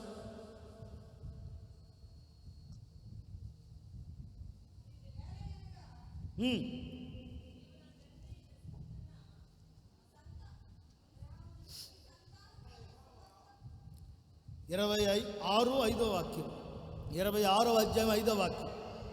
ఏలయనగా అబ్రహాము నా మాట విని నేను విధించిన నా ఆజ్ఞలను, నా కట్టడలను, నా నియమాల్ని గైకొనవల్లని చెప్పాడు.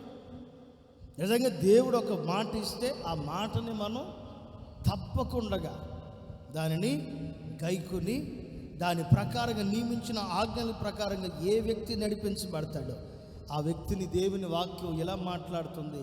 ఆ దేశానికి వెళ్ళిన తర్వాత అందరూ చూసి మన గురించి అనుకునే మాట ఏంటంటే వీళ్ళు ఆనందకరమైన దేశంలో నివసించున్నట్లు దేవుడు వీళ్ళని తీసుకొచ్చాడు. దేవుడు వీళ్ళని తోడుకుని వచ్చాడు. దేవుడు వీళ్ళని కాపాడుకుంటూ వచ్చాడు. ఈరోజు ఆనందకరమైన దేశంలో వీళ్ళు ఉన్నారు. ప్రభు మన గురించి మాట్లాడతారు, అన్ని జనులు కూడా చెప్పుకుంటారు. అన్ని జనులందరూ మనల్ని చూసి ధన్యులు ధన్యులు ధన్యులని మాట్లాడుకుంటారని సైన్యములకు అధిపతి యగు యెహోవా సెలవిస్తున్నాడు. ఇవన్నీ మనందరి జీవితాల్లో జరుగును గాక. చెప్పండి గట్టిగా ఆమేనని. మనస్ఫూర్తిగా చెప్పండి ఆమేన్. ఇదిగో నేను నీకు తోడయ్యుండి నీ వెళుతున్న ప్రతి స్థలములో నిన్ను కాపాడి నిన్ను ఈ దేశానికి మరలా రప్పిస్తాను. ఆ దేశానికి మనం వెళ్ళాలి అంటే ఈ భూమి మీద బ్రతికున్నప్పుడే మనం చేయవలసిన పని ఏంటంటే నైవేద్యాన్ని ప్రతిరోజు దేవునికి అర్పించాలి. రెండోది వాక్యాన్ని అనుసరించి వాక్యానికి లోబడి బ్రతికి చూడండి. నా ప్రభు మిమ్మల్ని అందరిని ఆశీర్వదించును గాక. పరలోక రాజ్యం వెళ్ళాలనుకుంటున్న వాళ్ళందరూ గట్టిగా ఆమేనని చెప్పండి. మరలా అడుగుతున్న ఆ ఆనందకరమైన దేశంలో అడుగు పెట్టాలనుకున్న వాళ్ళందరూ గట్టిగా ఆమేన్ చెప్పండి. ఆమేన్, ఆమేన్. అయితే ఈ రెండు పనులు చేయండి, నా దేవుడు మిమ్మల్ని ఆనందకరమైన దేశంలో నివసింపచేయును గాక. మూడో విషయం కూడా త్వరగా చెప్పి ముగిస్తాను. అక్కడే మలాకీ పుస్తకం 3వ అధ్యాయం 10వ వాక్యం. అయితే మీరు అందరూ చేయవలసిన ఒక మంచి పని ఉంది. 3వ అధ్యాయం 10వ వాక్యం చదవమ్మా. నా మందిరములో ఆహారం ఉండునట్లు 10వ భాగమంతయు మీరు నా మందిరపు నిధిలోనికి తీసుకుని రండి. మీరు తీసుకుని రండి, మీరు దీన్ని చేసి నన్ను శోధించిన ఎడల ఆకాశ వాకిళ్లను విప్పి పట్టజాలంత విస్తారమైన దీవెనలు కుమ్మరిస్తానని సైన్యములకు అధిపతియగు యెహోవా సెలవిచ్చుచున్నాడు. ఒకసారి గట్టిగా చప్పట్లు కొడతారు యేసయ్యకి.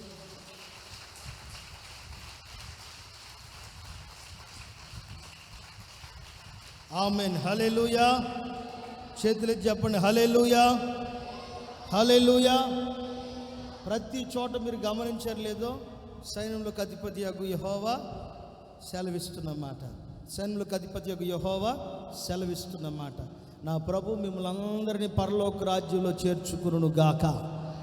ఆనందకరమైన దేశంలో మిమ్మల్ని అందరినీ నివసించున్నట్లు నా దేవుడు చేర్చుకును గాక. ఆమేన్, ఆమేన్. అయితే మొదటి విషయం చెప్పాను, అదేంటంటే నైవేద్యములను దేవునికి చెల్లించుచు పూర్వపు దినములు పూర్వపు సంవత్సరం ఉన్నట్లుగా నైవేద్యములను చెల్లిస్తూ ఆయన దగ్గరికి రండి, సైన్యులకు అధిపతి యొక్క యెహోవా సెలవిచ్చిన మాట. రెండో విషయాన్ని చెప్పాను, మీరు మీ పితరుల వల్లే నా మాట వినకుండా నా కట్టడానికి లోబడకుండా తిరుగుతున్నారు. ఇప్పుడు తిరగండి, తోసివేయమాకండి, లోబడండి, నేను మీ తట్టు తిరుగుతాను, సైన్యులకు అధిపతి యొక్క యెహోవా సెలవిస్తున్న మాట. మూడో మాట కూడా ప్రభు అంటున్నాడు, చూడండి. మూడో మాట అంటున్నాడు, నా మందిరములో ఆహారం ఉండునట్లు 10వ భాగము మీరు చెప్పరేంటి, నా మందిరపు నిధిలోనికి తీసుకుని రండి. నా దేవుడు మిమ్మల్ని అందరినీ ఆశీర్వదించును గాక. నా దేవుడు మిమ్మల్ని అందరినీ పరలోక రాజ్యం చేర్చును గాక. అయితే మూడో పని ఒకటి చేయాలి. ఈ పని చాలామంది క్రైస్తవులు ఈరోజు చేయట్లా. ఈరోజు గుప్పెళ్ళి బియ్యం తీసుకొచ్చిన వాళ్ళందరూ చేతులు ఎత్తి చూపించండి చూద్దాం. తెలుగు భాష అర్థమైందా? దేవుని మందిరానికి గుప్పెడు బియ్యం తీసుకురావాల్సిన వాళ్ళు 1 2 3 4 5 6 7 8 9 10 11 12 13 14 15 మంది తెచ్చారు. ఆ 16 బయట ఒక తల్లి 16. అంటే దేవుని నిధిలోనికి ఎంతమంది తెచ్చారు? వాక్యం వింటున్నారా మీరు? తెచ్చింది ఎంతమంది? 16 మంది. రేపొద్దున ఆనందకరమైన దేశాన్ని వెళ్ళాలంటే సైన్యంలోకి అధిపతి యెహోవా సెలవిస్తున్న మాట ఇది. ఒకేసారి నువ్వు బస్తా తేవాల్సిన అవసరం కూడా లేదు. ఒకేసారి తెస్తామండి మేము, అవసరం లేదు. ప్రతిరోజు అన్నం వండుకునేటప్పుడు స్త్రీలారా వినండి, ఎక్కడి నుంచి అని చేయండి. తండ్రి అని ఒక గుప్పెడితో మీరు కొలత కొలిసిన తర్వాత వేసుకున్న తర్వాత ఒక గుప్పెడితో తీసి ఒక దాంట్లో కుమార పరిశుద్ధాత్మ అని 3 గుప్పెళ్ళు తీసి పక్కన పడేసి తర్వాత మీరు వండుకుంది. మా అమ్మ అలాగే చేసేది. ఇప్పుడు తెచ్చే తల్లులు కూడా అలాగే చేస్తున్నాడని అనుకుంటాను నేను. బియ్యం కొలత వేసి వండుకునే దానికి తీసుకున్నప్పుడు ఒక 3 గుప్పెళ్ళు తండ్రి కుమార పరిశుద్ధాత్మని తీసి పక్కన పెట్టి ఆదివారం వచ్చేటప్పుడు తీసుకురండి. కొన్ని ఉన్నాయి అనుకుంటే నెలకు ఒకసారి దేవుని మందిరానికి మీ గుప్పెళ్ళు బియ్యాన్ని తీసుకుని రండి. అక్కడ వాడిన మాట చూడండి, నీ మందిరపులో ఆహారం ఉండునట్లు, ఆహారం ఉండేటట్లుగా ఆహార పదార్థాలు తీసుకురావాలి. మరొక విషయం చెప్తాను, అక్కడ ఏం తేవాలంటే రెండవదిగా 10వ భాగం తీసుకురావాలి. దశమ భాగం ఇచ్చే వాళ్ళందరూ ఒకసారి చేతులు ఎత్తి చూపించండి నమ్మకంగా. ప్రతి నెల నమ్మకంగా, ఏ నెల దాచుకోకుండా దేవుడికి, దేవుడి సొమ్ము దేవుడికి. ఇప్పుడు కూడా లెక్కేస్తాం. 1 2 3 4 5 6 7 8 9 10 11 12 13 14 15 16 17 18 19 20 21. అంటే సగం ఎత్తున్నారా? 25 26 27 28 29 30 31 32 33 34 35. ఆగో దించమాకు.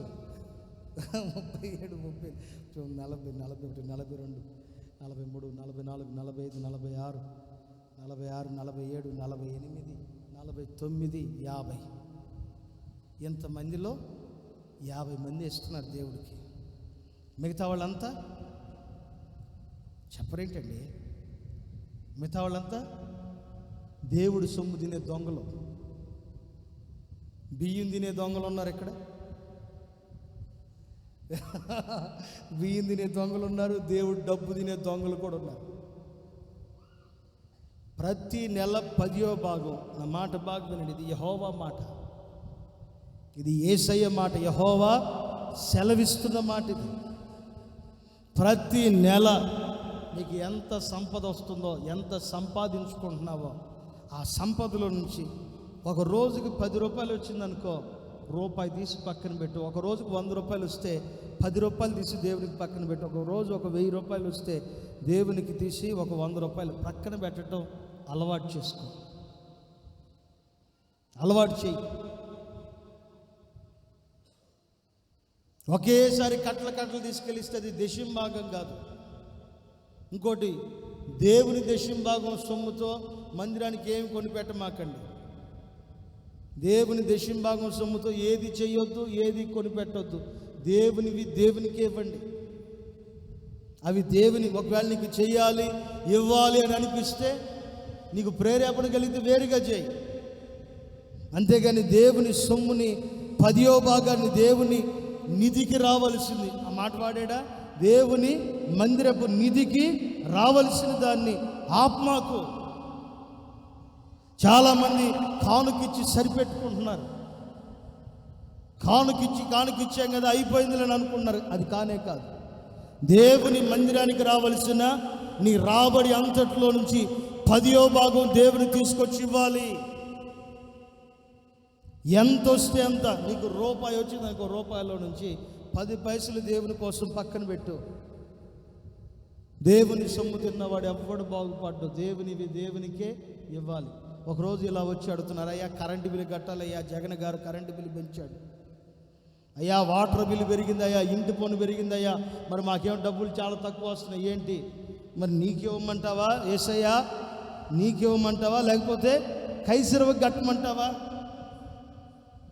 అయ్యా నీకివ్వమంటావు ఎవరికి ఇవ్వమంటావు? ఇదిగో ఈ నాణ్యం మీద ఎవరి ముద్ర ఉందిరా?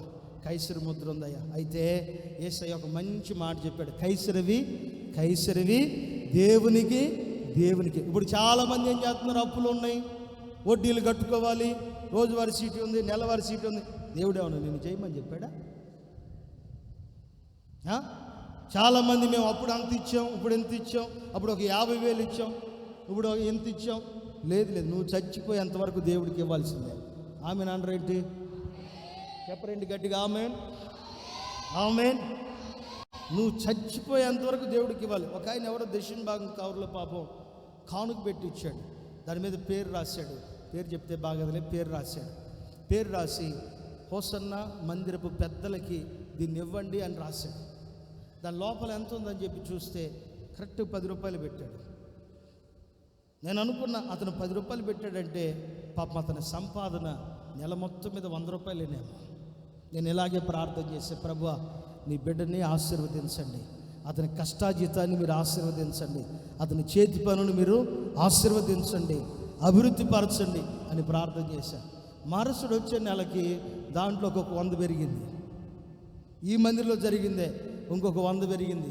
మరలా ప్రార్థన చేసే, ప్రభువా ఈ బిడ్డలను ఆశీర్వదించండి, వీళ్ళకి సమృద్ధిని ప్రసాదించండి నాయనా, ఇంకా ఆశీర్వదించండి. ఇప్పుడు నెలకి 500 పెడుతున్నాడు అంటే 500 పెడుతున్నాడు అంటే నెలకి ఇప్పుడు అతనికి దేవుడు ఎంత ఇచ్చినట్టు చెప్పరేంటి? 5,000 ఇచ్చినట్టు. ఇప్పుడు కొంతమంది ఉండి కూడా ఇవ్వని దరిద్రులు ఉన్నారు. కొంతమంది దేవుడికి పొరపాటునివ్వరు.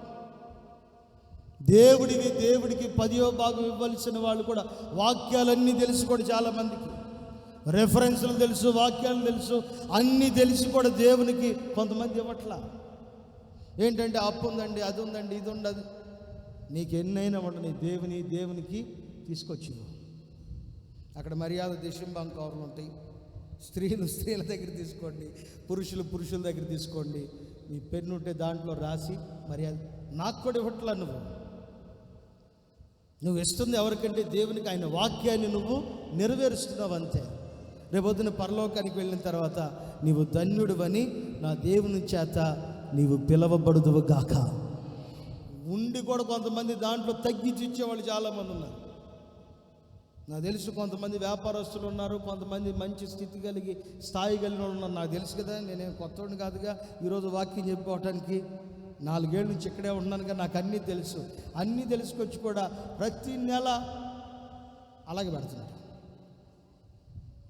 ప్రతి నెల ఏం పెరగట్లా. నేను అనుకుంటా, ప్రభువా ఈ బిడ్డను ఆశీర్వదించి, ఈ బిడ్డకి జ్ఞానం లేదయ్యా, ఈ గొర్రెకి జ్ఞానం లేదు నాయన.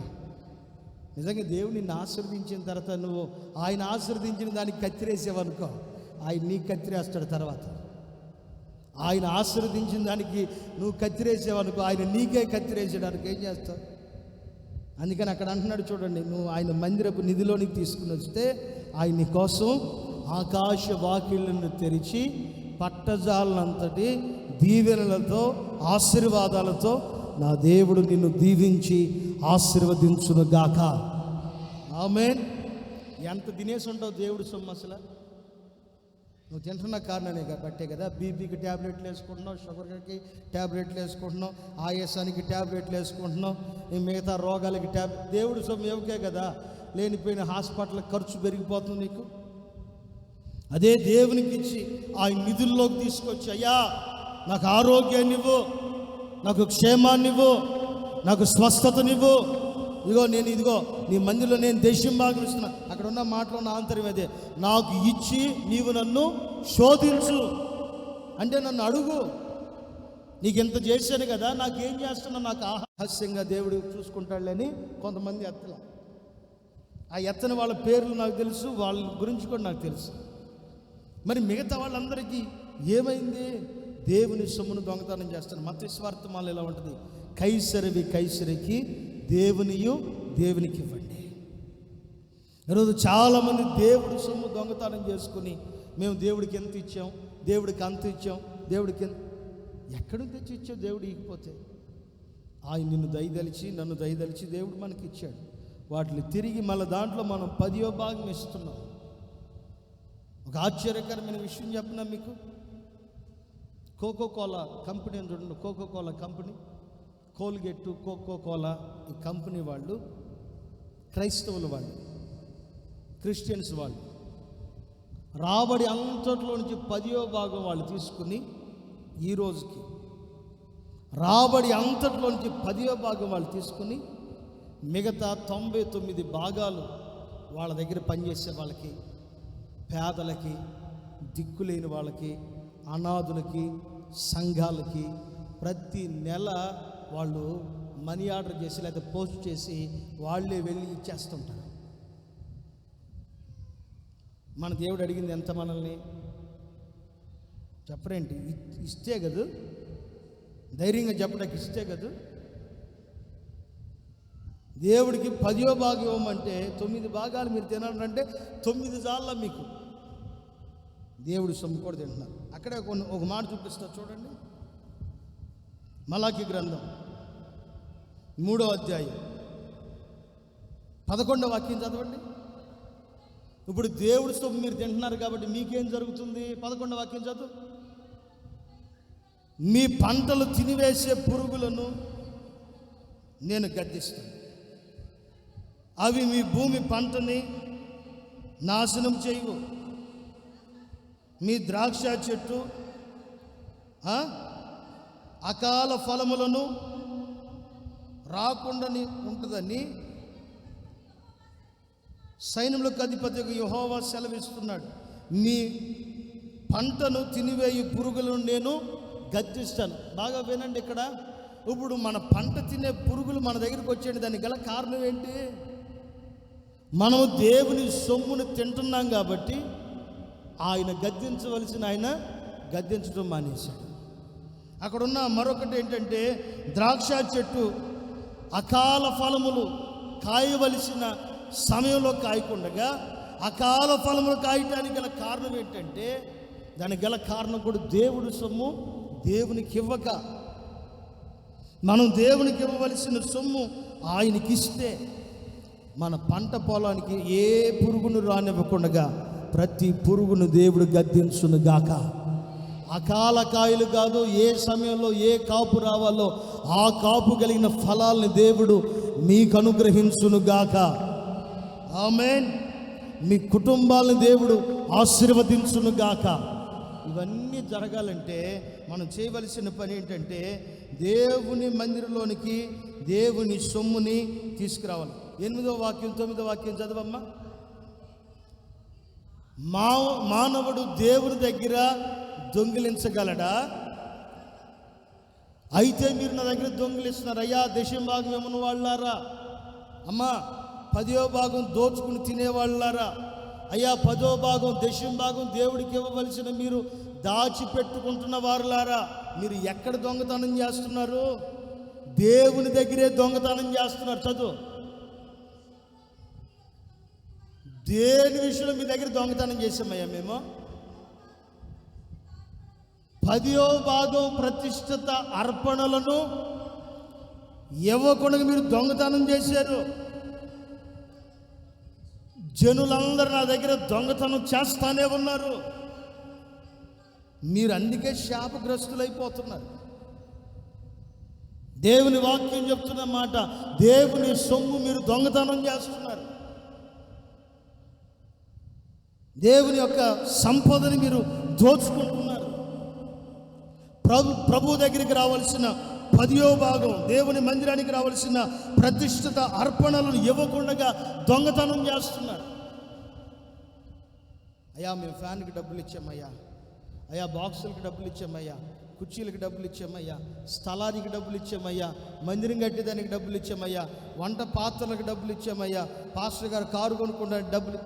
ఇవన్నీ దశమ భాగం లెక్కలోనికి, ప్రతిష్ఠిత అర్పణలోనికి రావు. ప్రతిష్ఠిత అర్పణలోనికి లేకపోతే 10వ భాగానికి వచ్చేది ఏంటంటే, నీవు నెల నెల సంపాదిస్తున్న నీ సంపదలో నుంచి 10వ భాగం దేవుడు 1,00,000 రూపాయలు సంపాదిస్తే దేవుడికి ఎంత ఇవ్వాలి చెప్పరేంటి? 1,00,000 రూపాయలు సంపాదిస్తే దేవుని మందిరానికి 10,000 తేవాలి.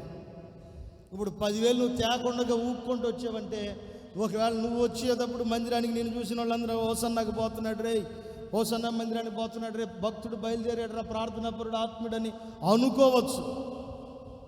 నేను కూడా విశ్వాసులే ఆత్మీయులని అనుకుంటా.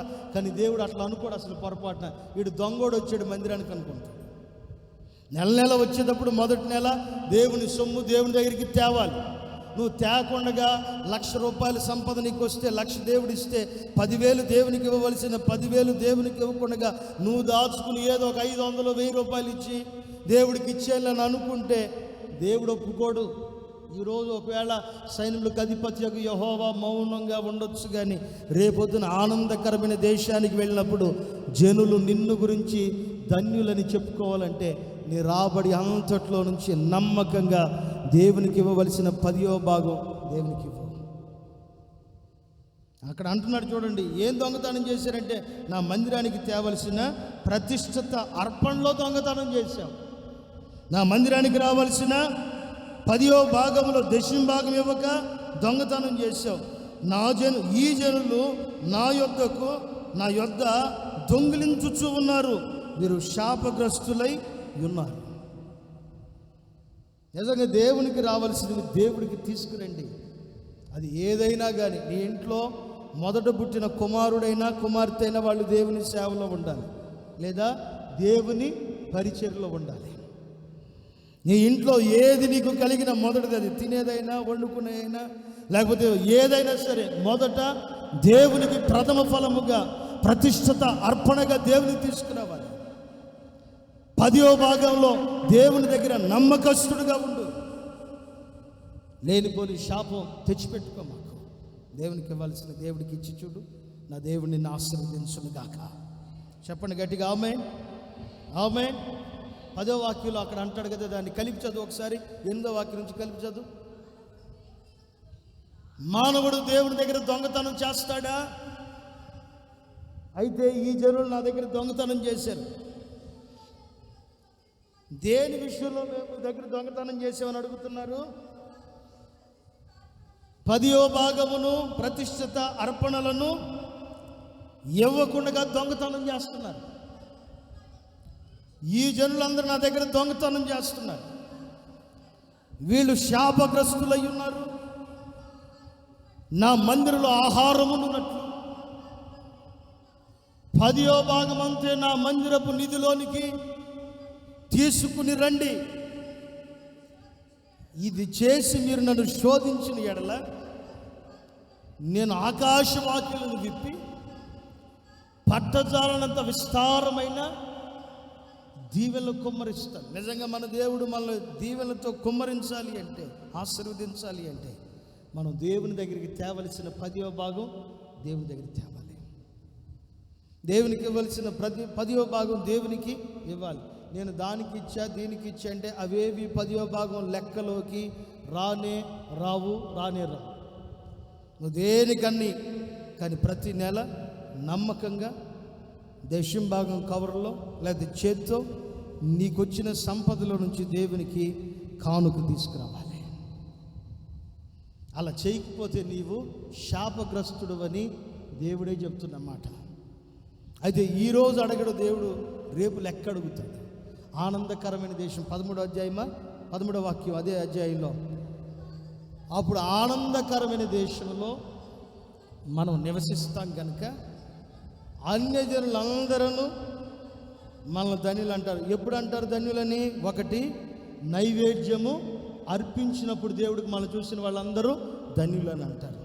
రెండవది, ఆయన తట్టు తిరిగి ఆయన కట్టడలను ఆజ్ఞలను అనుసరించినప్పుడు అందరూ ధన్యులు అంటారు. మూడవది, 10వ భాగం తీసుకొచ్చి దేవుని మందిరానికి అర్పించినప్పుడు ఆ 10వ భాగాన్ని బట్టి, నువ్వు అర్పించిన దాన్ని బట్టి నిన్ను చూసిన జనులందరూ ధన్యులని చెప్పుకుందురు గాక. ఆమేన్ చెప్పండి. చేతులు ఎత్తి ఒకసారి గట్టిగా చెప్పండి ఆమేన్ అని. కొంచెం మీకు బాధగా ఉన్నది ఇవ్వని వాళ్ళకి, అయ్యో దేశం బాగా గురించి చెప్పాడండి పాస్టర్ గారు, చెప్పపోతే అట్ట ఇవ్వట్లేదు కదా, దొంగదాని అయిపోతున్నారు, దొంగోడు అయిపోతున్నారు. దొంగలను కూడా దేవుడు వదిలేస్తాడు, పోలీసులు కూడా వదిలేస్తారు. ఎక్కడో దొరుకుతారు, ఒకసారి కాల్ చేస్తారంటే చూస్తారు, చూసి ఎక్కడోసారి ఒక చోట కాల్ చేస్తారు. అలాగే యేసు ప్రభు కూడా చూస్తాడు, అన్నిటికి ఒకేసారి సమాధానం చెప్పాల్సి వస్తుంది. నా మాట వినండి, నీకు వచ్చే ప్రతి దాంట్లోంచి నీకు నెలకు 1,00,000 వస్తే 10,000 దేవుడికి, 2 లక్షలు వస్తే 20,000, 1 కోటి రూపాయలు వచ్చిందనుకో, 1,00,000 రూపాయలు తీసుకొచ్చి దేవునికి ఇవ్వు. 6 నెలలు ఈ మందిరం పడేసి ఓ స్లాబ్ మందిరం వేసేస్తావు. నువ్వు పిసుక్కుంటున్నావు అనుకో దేవుడికి ఇవ్వకుండా, నేను కూడా ఏం చేస్తాను, పిసుక్కుంటానే చేస్తాను దేవుడి సేవ. నువ్వు మనస్ఫూర్తిగా 10వ భాగం దేవుడికి ఇవ్వాల్సింది దేవుడి నిధిలోనికి తీసుకొచ్చావనుకో, ప్రతిదీ మారిపోతూ ఉంటుంది, ప్రతిదీ జరుగుతూ ఉంటుంది, ప్రతిదీ ఎక్కువ అయిపోతూ ఉంటుంది. నా దేవుడి పరిచర్యని, ఈ సేవను కూడా ఆశీర్వదించును గాక, దీవించును గాక, ఈ విస్తరింపచేయును గాక. నిజంగా చాలా మందిలో మార్పు వచ్చింది కాబట్టి ఇవన్నీ జరుగుతున్నాయి. నేను కూడా ఇంటికాడ నుంచి ఏం తేవట్లేదండి, మీరు ఇచ్చిన వాటితోనే రూపాయి వ్యర్థంగా జలసాలు చేయకుండా, ఖర్చు పెట్టుకోకుండా ప్రతి రూపాయి దాచి ఒక్కొక్కసారి ఒక్కొక్క వస్తువు, ఒక్కొక్కసారి ఒక్కొక్క పనిముట్టు, ఒక్కొక్కసారి ఒక్కొక్కటి సేవకు అవసరమైనవన్నీ కొనుక్కుంటా ఉన్నాం. మీరు ఇంకా మనస్ఫూర్తిగా, ఇప్పుడు 50 మంది ఉన్నారు, ఈరోజు ఈ సంఘంలో ఒక 300 మంది పైన ఉన్నారు. మీరందరూ నమ్మకంగా ఇచ్చారనుకో, 50 మంది ఇస్తే ఇన్ని చేస్తే మీరందరూ నమ్మకంగా ఇచ్చారనుకో, అసలు ఇంతకంటే ఎక్కువ చేస్తే ఇన్ని కారిపోవాల్సిన అవసరం లేదు, మనకి చెమట కారాల్సిన పని లేదు. మీరు ఇచ్చి చూడండి, నమ్మకంగా ఇచ్చి చూడండి, నేను పోయేలోపు ఏసీ పెట్టిపోతాను మీకు. ఆమెను అంటలేదంటే మీరు ఎవరో, ఎంత వాక్యం సరే దున్నపోతు మీద వర్షం పడ్డట్టు అన్నట్టు మీరు ఇచ్చి చూడండి, ఈ మందిరాన్ని ప్రభు ఆశీర్వదించును గాక. చెప్పండి గట్టిగా ఆమేన్. నాకు తెలుసు ఒక్కొక్కరు ఇస్తే నెలకి 40,000 50,000 ఇవ్వాల్సిన, దశంభాగం ఇవ్వాల్సిన వాళ్ళు ఉన్నారు మన మందిరంలో. కానీ 2,000 ఇచ్చి వెళ్ళిపోయే వాళ్ళు ఉన్నారు, 3,000 ఇచ్చి వెళ్ళిపోయే వాళ్ళు ఉన్నారు. అసలు ఏమి మాట్లాడకుండా దగ్గరికి కనపడితే పాస్టర్ గారు మన ఇంకా దశంభాగం ఇవ్వట్లేదు అని చూస్తాడేమని అనుకుని ప్రార్థన కూడా చేయించుకోకుండా పోయేవాళ్ళు ఉన్నారు. ఈరోజు నేను చూస్తున్నాడని లేకపోతే అడుగుతాడనో లేకపోతే అనుకుని దాటిపెట్టిపోతున్నావు. రేపొద్దున ప్రభు దగ్గరికి వెళ్ళాక సరే దాటిపెట్టిపోదాం అని అనుకున్నావు అనుకో, రెండో ప్లేస్ ఎక్కడుంది? ఒకటి పరలోకం ఉంది, రెండో స్థలం ఏది ఉంది? నరకమేగా. ఇప్పుడు నరకానికి వెళ్తావా? దేవుడికి ఇవ్వాల్సిన దేవుడికి ఇచ్చి చూడు. నా ప్రభు నిన్ను ఆశీర్వదించును గాక. నువ్వు ఇస్తే 10వ భాగం ఇస్తావు, కానీ నీకోసం ఆయన తెరిస్తే ఏం తెరుస్తాడంట? ఆకాశ వాకిళ్ళని, పట్టజాలనంత విస్తారమైన దీవెల్ని ఆయన తెరవబోతున్నాడు. నువ్వు ఇచ్చే 2000కి ఏది నమ్మకంగా లేకుండా ఇచ్చేదానికే నిన్నంత ఆశీర్వదిస్తే నువ్వు ఇంకా నమ్మకంగా ఉండు. దేవుని కోసం యథార్థంగా బ్రతిదానికి ఇష్టపడి చూడు. నా ప్రభు ఇంకా నిన్ను అత్యధికంగా ఆశీర్వదించి ఉన్నతమైన స్థానంలో నిలబెట్టును గాక. ఆమేన్. ఇద్దరు మందిరానికి వెళ్ళారు, దేవుని దగ్గరికి వెళ్ళి కూర్చున్నారు, ప్రార్థన చేశారు. ప్రార్థన అయిపోగానే ఒక వ్యక్తి లేచి తన అర్పణని దేవుని దగ్గర తీసుకొచ్చి అర్పించాడు. తన అర్పణని తీసుకొచ్చి దేవుడి దగ్గర తీసుకొచ్చి అర్పించాడు. అతను అర్పణ అర్పించిన తర్వాత మరొక వ్యక్తి వచ్చాడు. అతను కూడా వచ్చి తన పొలంలో నుంచి కొన్ని తీసుకుని వచ్చి అర్పణ అర్పించాడు. అర్పణ అర్పించిన తర్వాత ఒక వ్యక్తి అర్పణ గురించి దేవుడు సాక్ష్యం ఇస్తుంటే, ఒక వ్యక్తి కానుకను గురించి, ఒక వ్యక్తి యొక్క ప్రథమ ఫలమును గురించి, ఒక వ్యక్తి యొక్క ప్రతిష్టత అర్పణ గురించి, దశమ భాగం నుంచి 10వ భాగం గురించి, కానుకను గురించి సాక్ష్యం ఇస్తుంటే కోపం వచ్చి ఒకడు చంపేశాడు. ఆదికాండం 4వ అధ్యాయంలో కనపడతారు వీళ్ళు మనకి. కోపం వచ్చి చంపేశాడు. కానీ అతను చచ్చిపోయినా సరే అతని ప్రాణం, అతని రక్తం మాత్రం మొరపెడతా ఉంది. పరలోకానికి వెళ్ళిపోయింది. దేవుడు ఆకాశం నుంచి మాట్లాడుతున్నాడు, రేయ్ ఇతని కానుక మంచి కానుక అయితే నువ్వు మంచి కానుక ఇవ్వలేదని ఏడవాలి, కానీ ఇతన్ని ఎందుకు చంపేశావు?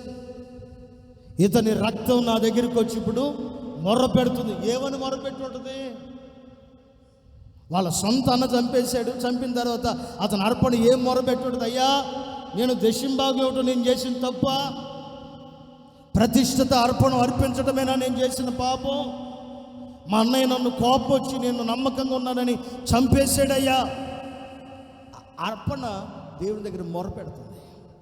నువ్వు ఇచ్చే కానుక, నువ్వు ఇచ్చే దశంభాగం ఈరోజు ఒకవేళ నిలబెట్టి గణపరచకపోవచ్చు, కానీ ఆ అర్పణ, ఆ కానుక ప్రభువు దగ్గరికి వెళ్ళి మొరపెట్టును గాక. దేవుని దగ్గరికి వెళ్ళి మొరపెట్టును గాక. దేవుని యొద్దకు వెళ్ళి మొరపెట్టును గాక. ఇంకో మాట కూడా రాస్తాడు కదా, లోకాస్వర్తమానంలో రాస్తాడు, కానుక పెట్టి దగ్గర దేవుడు నిలబడ్డాడంట. నువ్వు కానుక వేయకుండా పమ్మకు పోయేవంటే నీకు ఆశీర్వాదం కాదు. నేను నా కోసం చెప్పుకోవట్లేదు, దేవుడు నాకు చాలా ఇచ్చాడు. నువ్వు కానుక వేయకుండా దేవుడి సొమ్ము నువ్వు మళ్ళా వెనక్కి తీసుకుపోతున్నావంటే అంతకంతకు మరలా ఖర్చు పెట్టాల్సి వస్తుంది. నీకు దేవుడిచ్చిన 10వ భాగంలో నుంచి దేవుడికి నమ్మకంగా తీసుకొచ్చేవాడు. ఒక 2-3 మాత్రమే నాకు పంటలో నుంచి కానుక తీసుకొచ్చి ఇచ్చారు. మన విశ్వాసంలో 2-3 ఇచ్చారు. అది కూడా కౌలు పొలాలు వేసుకున్న వాళ్ళు తీసుకొచ్చి ఇచ్చారు. నిజంగా దేవుని ఆశీర్వదించిన తర్వాత ప్రతి దాంట్లో నుంచి దేవునికి రావలసిన కానుక, దశమ భాగం, ప్రథమ ఫలం దేవునికి అర్పించండి. మీ ఉద్యోగంలో నుంచైనా, మీ వ్యాపారాల్లో నుంచైనా, మీ చేతి పనిలో నుంచైనా, మీ కూలి పనిలో నుంచైనా, ఏ పని దేవుడు మీకు ఇచ్చినా ఆ పనిలో నుంచి మీరు నమ్మకంగా దేవుడి దగ్గర తీసుకొచ్చి ఇవ్వండి. నా దేవుడు మిమ్మల్ని ఆశీర్వదించును గాక. ఆమేన్. మనం ఇస్తే ఇలా ఇస్తాం కదా, కొంచెమే ఇస్తాం. ఆయన తెరిస్తే మనం చేతితో బట్టి అంత ఇస్తాం. ఆయన ఇప్పుడు ఎలాంటిది తెరుస్తానంటున్నాడు మన కోసం? ఆకాశ వాకిళ్ళు తెరిచి పట్టజాలనంత విస్తారమైన దీవెనతో నింపుతాను అంటున్నాడు. నిజంగా ఆ దీవెన్ని పోగొట్టుకో, మాకు ఆ దీవెన్ని పొందుకో. దేవునికి ఇచ్చిన దాంట్లో నమ్మకంగా ఉండు. కొంచెంలో నమ్మకంగా ఉన్నవాడిని అనేక వాటి మీద దేవుడు నియమిస్తాడు. కొంచెంలో దేవుని దగ్గర నమ్మకంగా ఉండండి. నా ప్రభు మిమ్మల్ని అందరినీ ఆశీర్వదించును గాక. చేతులు ఎత్తి చెప్పండి గట్టిగా ఆమేనని. ఆమేన్. ఒక సంతోషకరమైన వార్త చెప్తాను వినండి. మన మందిరంలో రాజ్కుమారు, ఆ తర్వాత వాళ్ళ భార్య ఉన్నారు కదా అక్క, శ్రవంతి అక్క, వాళ్ళు మొన్న సభలు పెట్టారు 2 రోజులు. దేవుని మహాకృపను బట్టి ఆ సభలను ఆశీర్వాదకరంగా జరిగించాడు. అందుకు దేవునికి స్తోత్రం కలుగును గాక. 87,000 దాకా వాళ్ళ అంచనా, 87,000 దాకా ఖర్చు పెట్టారు. ఏది ప్రతి నెల మళ్ళీ నాకు దశమ భాగం ఇస్తారు, కానుక ఇస్తారు. అవి పెడుతున్నా కదా, నీ దశమ భాగం ఆపల. నేను ఎందుకు ఈ మాట చెప్తున్నానంటే, లెక్కకేస్తేనే 87,000. లెక్క వేయకుండా ఇంకెన్ని ఉన్నాయో వాటిలన్నింటిని కూడా కలుపుకుంటే దగ్గర దగ్గర ఒక 90,000 లేకపోతే ఒక ₹1,00,000 లోపు ఖర్చు అయి ఉంటుంది. ఎవరు వారికి ఇవ్వలేదు. వాళ్ళ కష్టార్జితంలో నుంచి దేవునికి నమ్మకంగా ఇచ్చి రూపాయి కూడబెట్టి దేవుని కోసం సభలను ఏర్పాటు చేశారు. వారి కుటుంబాన్ని ప్రభు ఆశీర్వదించును గాక. ఏదో ఒకసారి లేచి నిలబడండి అబ్బాయి మీరు. ఏదో అక్కేది ఒకసారి గట్టిగా చప్పట్లు కొట్ట. అయ్యా నువ్వు కాదయ్యా, నువ్వు కాదు, గట్టిగా కొట్టండి, వాళ్ళకి చప్పట్లు కొట్టండి. మీ ఇద్దరు భార్య భర్తలేను. ఆగండి. మీ ఇద్దరు భార్య భర్తలేను, దగ్గర ఉండొచ్చు కదా, అటు రావచ్చు కదా కొంచెం.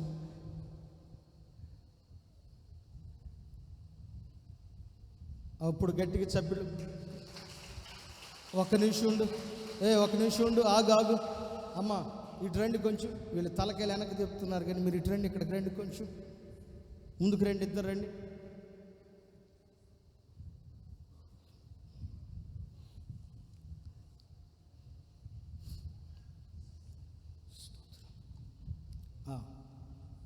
ఇప్పుడు గట్టిగా చప్పట్లు కొట్టండి, వీళ్ళ కోసం హుషారు కొట్టండి.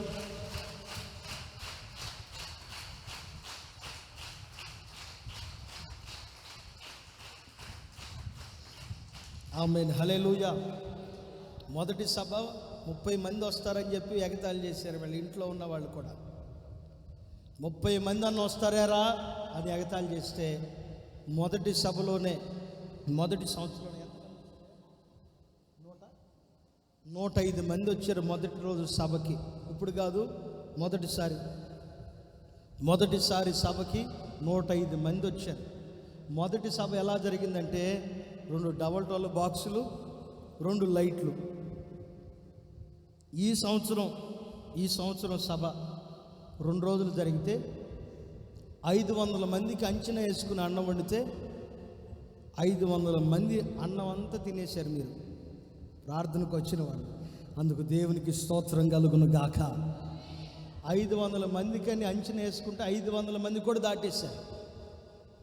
విచిత్రమైన సంగతి చెప్పన, మా కోసం వండింది కూడా తీసుకెళ్ళిపోయారు. అక్కడ మరలా వండితే అది అయిపోయింది, మరలా మా కోసం అని పక్కన పెడతారు కదా సేవకులకని, అది కూడా చేశారు. ఆ తర్వాత వీళ్ళ అమ్మగారు పాప అడావుడిగా అన్నం పెట్టింది. పాపం ఎసరు బయట మర్చిపోయింది, ఎక్కువ పోసేస్తుంది. అంతా దేవుడి వల్ల అన్నం చివుడిపోయింది. దేవుడి వల్ల అన్నం అంతా చివుడిపోయింది. ఆ ఒక మూల కూర్చుని ఏడుస్తుంది. అరే ఏంద్రప్పుడు దాకా ప్రార్థన ఆశీర్వాదకరం జరుగుతుంటే, ఇంత ఘనంగా ఉంటే, ఇంత సంతోషంగా ఉంటే ఏడుపు వినపడుతుంది ఏంటి, ఏం జరుగుతుందంటే ఆ తల్లిగారు వంట రూమ్లో కూర్చుని ఒక మూల కూర్చుని ఏడుస్తుంది. ఏం జరిగింది ఏంటనంటే అన్నం అయిపోయిందంట. అందుకని అడావుడిగా అన్నం పెట్టింది. మరలా వచ్చి అన్నం పెట్టిన తర్వాత అన్నం అంతా చీవుడిపోగానే అవి ఏడుస్తాం. అన్నం చీవుడిపోయిందయ్యా, ఇప్పటికే చాలా లేట్ అయిపోయిందయ్యా, క్షమించండి అయ్యా, దండం పెట్టి తప్పు అయిపోయిందయ్యా. పిచ్చిదానా, నీకు ఒక సంగతి చెప్తా. నేను అన్నం చీడిపోతే 2 బెల్లం గడ్డలు నలగొట్టి పాలు దాంట్లో పోసి దాంట్లో బెల్లం వేసి పాలు వేసి కొంచెం తిప్పామనుకో పరవణం అయిపోయింది అని చెప్తే నా మాట విని దేవుడి దేవల్ల వాళ్ళకు కూడా అదే ప్రేరేపణ వచ్చి 2 బెల్లం గొట్టలు నలగొట్టి ఆ తర్వాత లవంగాలు ఏమంటే యాలకులై నలగొట్టి మా కొరకు చేసి పెట్టారు. ఈ సంవత్సరం అయితే దగ్గర దగ్గర ఒక 90,000 దాకా ఖర్చు వచ్చి ఉంటుంది. అయినా సరే ఏ కొరత లేకుండా సభలను ఆశీర్వాదకరంగా జరిగించాడు. అందుకు దేవునికి స్తోత్రం కలుగును గాక. వీళ్ళ దగ్గర ఉన్నది 45,000. ఈ సంవత్సరం పాపం పట్టుకుంది 45,000. కానీ దేవుడు కొందరిని ప్రేరేపింపు చేశాడు. వీళ్ళు పెట్టిన 87,000 ఖర్చు కాకుండా మరి కొంతమందిని దేవుడు ప్రేరేపింపు చేశాడు. ఒక్కొక్క రోజు అన్నం వండేదానికి వాళ్ళు బాధ్యతను తీసుకున్నారు. మన విశ్వాసులు కూడా కొంతమంది హృదయపూర్వకంగా మందిరంలో ప్రార్థన చేశారు, ఇళ్ళకాడ కూడా ప్రార్థన చేశారు. ఆ ప్రార్థన ప్రతిఫలంగా దేవుని కృపను బట్టి ఇంచుమించుగా 500 మందికి అన్నం వండితే ఆ అన్నం చాలలేదు, మరలా 2 సార్లు వండారు, అవి కూడా చాలలేదు. నా దేవుని కృపను బట్టి ఇంత ఘనంగా జరిగించేందుకు దేవునికి మహిమ కలుగును గాక. ఈయన పేరు రాజకుమారు, ఈయన పేరు శ్రవంతి అక్క. జనవరి నెల నుంచి 2 పూట్ల తింటం మానేశారు, 1 పూటే తింటున్నారు. సభలు అయిపోయిన తర్వాత నుంచి ఇప్పుడు 3 పూటలు తింటున్నారు. ఒకసారి గట్టిగా చప్పిళ్ళు కొట్టండి, వీళ్ళ కోసం గట్టిగా కొట్టండి. ఆమేన్. ఏమన్నా వయసు అయిపోయిందా? పొళ్ళు ఏమన్నా రాలిపోయినాయి వీళ్ళకి? ఏమన్నా వయసు అయిపోయిందా? పొళ్ళు ఏమన్నా రాలిపోయిందా? అయినా ప్రతి రూపాయి దేవుని కోసం ఎందుకు వాడుతున్నారు అంటే, మేము రక్షించబడ్డాం, మాలాగా అనేకులు రక్షించబడాలయ్యా. నిజంగా అక్కడికి వచ్చిన పాస్టర్లు కూడా బెత్తరపోయి అడుగుతున్నారు. పక్కన దేవుడు అన్నది నిజామాపట్నంలో సభలు జరుగుతున్నాయి. జఫన్య శాస్త్రి గారు వచ్చారు అక్కడికి, ఆ తర్వాత మాథ్యూస్ అన్న వచ్చాడు, వేరే పాస్టర్లు కూడా వచ్చినా సరే అంత జనం వెళ్ళలేదంట. వాళ్ళు అక్కడ మన కోటాలకు వచ్చిన పాస్టర్లు చెప్పిన మాట, పెద్ద పాస్టర్లు వచ్చిన కోటాలకు కూడా రాలేదయ్యా. ఎంత పల్లెటూరులో సరైన రోడ్డు కూడా లేని ఈ ఊరికి ఎంతమందిని దేవుడు తీసుకొచ్చాడు. నిజంగా ఒక ట్రాక్టర్ నిండా జనం వచ్చారు, ఒక 2-3 ఆటోలు వేసుకుని వచ్చారు, ఆ తర్వాత వెహికల్స్ ద్వారా వచ్చారు. ఎవరో కూడా మనకు తెలియదు, ఏ సంబంధం లేదు, వాళ్ళు కూలి పని చేసుకోవడానికి వలసకు వచ్చారు. వాళ్ళు కూడా వచ్చి సభల్లో పాలు పొందారు. ఇవన్నీ ఎలా జరుగుతున్నాయి అంటే, ఒకటే, దేవునికి నైవేద్యం అర్పించే విషయంలో, దేవుని ఆజ్ఞలు పాటించే విషయంలో, అలాగే దేవునికి 10వ భాగం ఇచ్చే విషయంలో నమ్మకంగా ఉంటే మన కొరకు దేవుడు గొప్ప కార్యములు జరిగించును గాక. ఆమేన్. వీళ్ళు ఎంతగానో పాపం, వీళ్ళు మన మందిరానికి వచ్చిన విశ్వాసులు కూడా కాదు పాపం. ప్రారంభంలో వేరే ప్రార్థన మందిరానికి వెళ్ళారు, గోరంట్లోకి వెళ్ళారు, రమేష్ అన్న వాక్యం ద్వారా దర్శించబడ్డారు. కాపరులు లేక తిరుగుతున్న వారులారా అనే ప్రసంగం ద్వారా, గొర్రెలు చెదిరిపోయినట్లు మీరు చెదిరిపోయారు కదా, మీకు ఒక మంచి కాపర్ని నేను చూపిస్తాననే వాక్యం ద్వారా దర్శించబడ్డారు. ఆ తర్వాత ప్రార్థన చేసుకుంటూ ఉంటే ఈ మందిరానికి రావాలని ఒక ప్రేరణ వచ్చింది, వారికి వచ్చింది. మరొక తల్లిగారి ద్వారా కూడా ప్రేరేపించబడి ఈ మందిరానికి రావటం జరిగింది. ఇప్పటికి 2 సంవత్సరాల నుంచి దేవుని కోసం నేను చూస్తున్నప్పుడు 2 సంవత్సరాల నుంచి నమ్మకంగా దేవుని దగ్గర ఉన్నారు. 10వ భాగం విషయంలో, దేవుని స్తుతించే విషయంలో, వాక్యం విషయంలో ఎంతో నమ్మకంగా ఉన్నారు. వీరి పేర్లు నా దేవుడు పరలోకమందు రాయునుగాక. ఆమేన్. స్వార్థ పరిచర్య ప్రకటించకపోతే నాకు శ్రమ అని అంటాడు, స్వార్థను బోధించకపోతే నాకు శ్రమ అని అంటాడు. వీళ్ళు రేపొద్దున శ్రమ పడకుండా ఉండేదానికి ఇప్పుడే కష్టపడిపోతున్నారు. రేపొద్దున వీరిని పరలోకంలో నా దేవుని ఎదుట నిలవబెట్టును గాక. నా మాట వినండి, మీరు కూడా మీ గ్రామాల్లో కోటాలు పెట్టించండి, మీరుంటున్న ఏరియాలో కోటాలు పెట్టించండి. నేను కష్టపడి వాక్యం చెప్పేదానికి నేను సిద్ధం, మీరు కూడా కోటాలు పెట్టించండి. రేపొద్దున దేవుని కోసం మేము ప్రయాసపడ్డామని మనస్ఫూర్తిగా మీరు చెప్పుకునేదానికి, ప్రభు దగ్గరికి వెళ్ళిన తర్వాత శ్రేయస్సుకరమైన ఆశీర్వాదాలతో నా దేవుడు మిమ్మల్ని ఎదుర్కొని ఆశీర్వదించేదానికి మనమందరం ప్రయోజనకరమైన వ్యక్తులముగా ఈ భూమి మీద ఉన్నప్పుడే మారిపోదుము గాక. ఆమేన్. 5 సంవత్సరాల నుంచి వాళ్ళ సొంత డబ్బులతో ఖర్చు పెట్టుకుని, అంతకుముందు సంవత్సరం కరోనా టైంలో అయితే వాళ్ళ చిన్న బిడ్డ పాపం అప్పుడు అక్క గర్భంతో ఉండి పాపం తిండి కూడా తినకుండా, కూరగాయలు కూడా తెచ్చుకోకుండా, ఆ ఇంట్లో ఉన్న పసుపు, కారం, నూనె ఇవి ఉంటాయి కదా, అవి కలుపుకొని ఈ సహోదరి అన్నం తింది. కొంచెం గట్టి కొట్టండి, ఈ తల్లికి గట్టి కొట్టండి. ఆమేన్. విశ్వాసులు కావాలి. ఎలాంటి వాళ్ళు కావాలి? దేవుని కోసం ఖర్చు అయిపోయేవాడు కావాలి. సంఖ్యకు కనపడేవాళ్ళు కాదండి, దేవుని కోసం ప్రయాసపడి, దేవుని కోసం అవసరమైతే చచ్చిపోయేవాడు కావాలి. దేవుని కోసం స్వార్థ కొరకు అవసరమైతే ఆస్తులైనా అమ్మి పెట్టేవాడు కావాలి. నిజంగా మీరు చేసి చూడండి, నా ప్రభు మిమ్మల్ని అందరిని ఆశీర్వదించును గాక. ఆమేన్. ఆ బిడ్డకి పాలు లేకపోయి కూడా ఎంతో కష్టపడి, స్త్రీలారా మీ అందరికీ తెలుసు కదా, గర్భిణీ స్త్రీ యొక్క విషయాలు మీకు తెలుసు. గర్భం ధరించిన తర్వాత మంచి ఫుడ్, ఆహారం ఇవన్నీ తింటారు. అవన్నీ కూడా ఆపేసుకుని, తినటానికి తిండి కూడా లేకపోతే, కూర వండుకోవడానికి కూర కూడా లేకపోతే, ఆ గెంజి వంచి కింద పారబోయకుండా అదే గెంజిలో మరలా అన్నం వేసుకుని తిన్న కుటుంబం. వీళ్ళని నా దేవుడు ఆశీర్వదించును గాక, వీళ్ళని నా ప్రభు దీవించును గాక. ఆమేన్. నిజంగా దేవుని కోసం కష్టపడండి. ఆ దేశానికి వెళ్ళిన తర్వాత మిమ్మల్ని చూసిన వాళ్ళందరూ వీళ్ళు ధన్యులు అని మీ అందరి గురించి చెప్పుకుందరు గాక. ఆమేన్.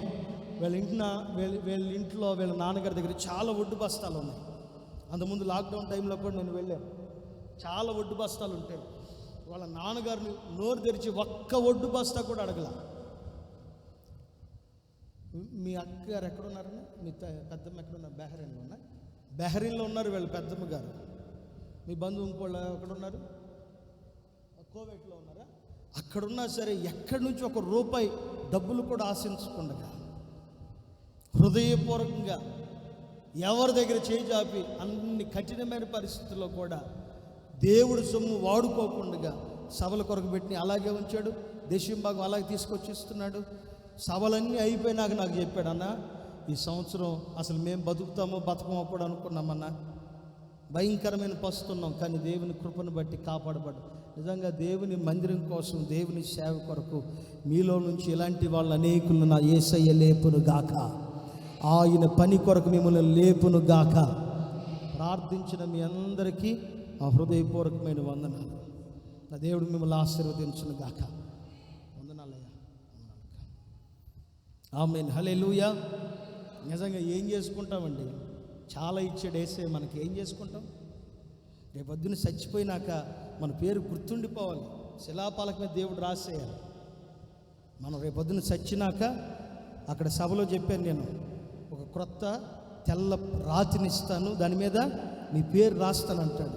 నిజంగా దేవుడి దగ్గరికి పోయినాక మనకు ఒక రాతినిచ్చి మన పేరు రాసేయాలి. ఇదిగో నువ్వు ఎంతకాలం బతికేవరా, నువ్వు బతికిన బతుకులో కొంతకాలం వ్యర్థంగా ఖర్చు పెట్టినా సరే నీ మిగతా జీవితం మాత్రం నా సేవకి, నా పరిచర్యకి, నా సంఘం కోసమే ఖర్చు పెట్టేవని నీ పేరు నా యేసయ్య పరలోకంలో రాసేయను గాక.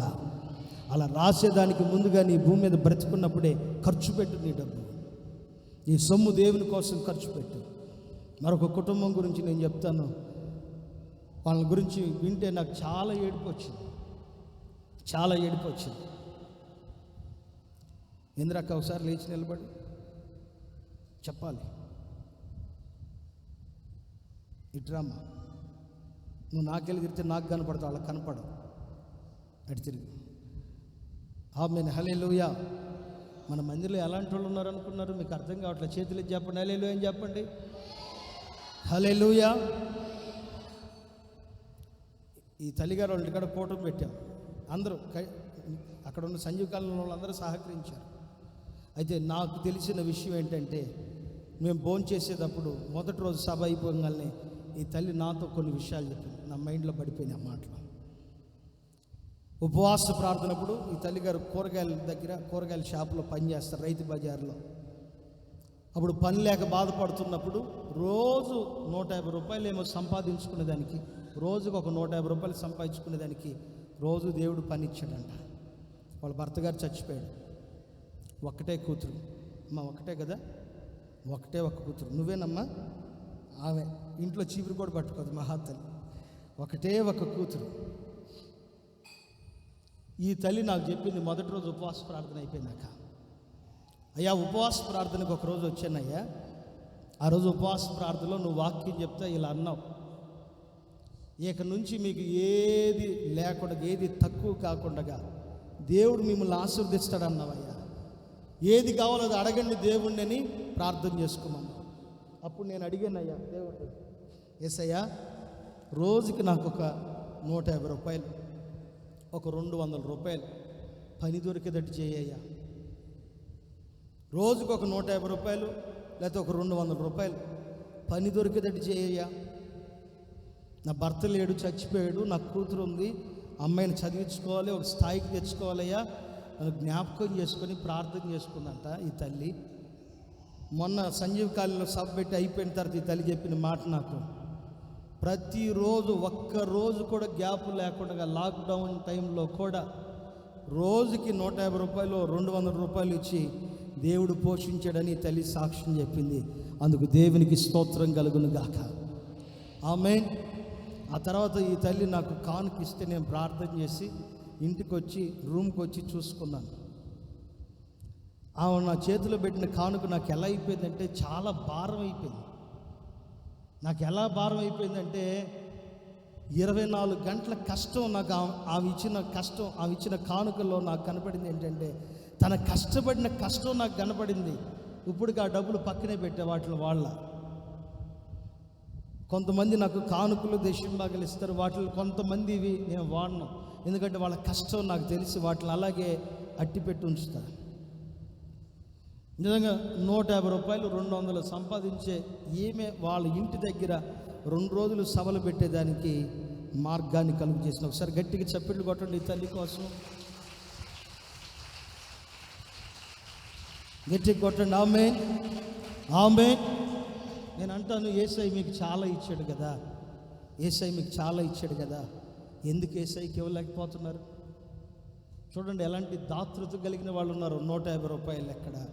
దేవుడు ఒక మంచి ఉద్యోగం ఇచ్చి ఫ్యాన్ కింద ఏసీలో. పాప మీ తల్లిని అయితే మీరు ఎప్పుడైనా చూడాలనుకుంటే ఆ బ్రిడ్జి కింద ప్రక్కనే రైతు బజార్లో కూరగాయలు అమ్ముతుంది. పాప మీ తల్లి ఎండలో ఉండాలి, ఎండలో కూర్చోవాలి, కష్టపడాలి. అలాంటి వారు కూడా దేవుని కొరకు, దేవుని మందిరం కొరకు చేస్తున్నప్పుడు యేసయ్య నిన్ను చాలా ఆశీర్వదించాడు. దేవుని కోసం చేసి చూడు, నా దేవుడు నిన్ను ఆశీర్వదించును గాక. ఆమేన్. కూర్చోండి అమ్మా. ఇంకా చాలామంది ఉన్నారు ఇలా చెప్తే. ఈ సన్నిగడోళ్ళ నాన్న ఉన్నాడు చూడండి, సన్నిగడోళ్ళ నాన్న ధనుంజయ అన్న. అగో ఆ తల్లిగారు వచ్చారుగా, వాళ్ళు చాలా పేదోళ్ళు పాపం, రేకుల షెడ్లో ఉంటారు. ప్రతి నెల మెడిసిన్ వాడటానికి ఆయనకి 3000 అవుతుంది. మెడిసిన్ వాడటానికి 3000 అవుతుంది. ఒక 4 నెలల నుంచి మెడిసిన్ వాడటం ఆపేశాడంట. ఒక 4 నెలల నుంచి పిల్లలు చదివించేదానికని మెడిసిన్ వాడటం ఆపేశాడు. మన మందిరం వెనకాల సభలు అని చెప్తే, మన మందిరం వెనకాల సభలు అని చెప్తే కొంతమంది ఇచ్చేవి నాకు చాలా భారాన్ని కలుగు చేస్తాయి, దుఃఖాన్ని కలుగు చేస్తాయి. పేదవాళ్ళ ఉండి కూడా ఒక మాట చెప్పానో లేదో, చెప్పిన ఆ రోజే ఆ తర్వాత శనివారానికి డబ్బులు తీసుకొచ్చి నాకు ఇచ్చేసాడు. నేను అడిగా, ఏమైనా మెడిసిన్ ఎందుకు వాడట్లేదంటే పిల్లల చదువుకు ఉపయోగపడతాయని ఆపేసానయ్యా. ఇప్పుడు పిల్లల చదువు కూడా పక్కన పడేసి, పిల్లల చదువు కూడా పక్కన పడేసి దేవునికి నమ్మకంగా కానుక ఇచ్చే వాళ్ళు ఉన్నారు. చాలా సేవ ఎలా జరిగిపోతుందంటే నాకు తెలిసి పేదవాళ్ళ ద్వారానే చాలా సేవ జరిగిపోతుంది. ఈ సేవ ఇంకా ఘనంగా జరిగేదానికి నీ హృదయపూర్వకంగా దేవుని కోసం ఖర్చు పెట్టి చూడు, నా యేసయ్య నిన్ను ఆశీర్వదించును గాక. చెప్పండి చేతులెత్తి గట్టిగా ఆమేన్ అని. ఆమేన్. ఈరోజు ఊరికే నేను చెప్పి వదిలేస్తున్నాను, కానీ రేపొద్దున యేసయ్య ఏం చేస్తాడంటే 21వ కీర్తన ఒకసారి తీసి పెట్టుకోండి చెప్తాను. 21వ కీర్తన తీసి పెట్టుకోండి. రేపొద్దున యేసయ్య ఏం చేస్తాడంటే,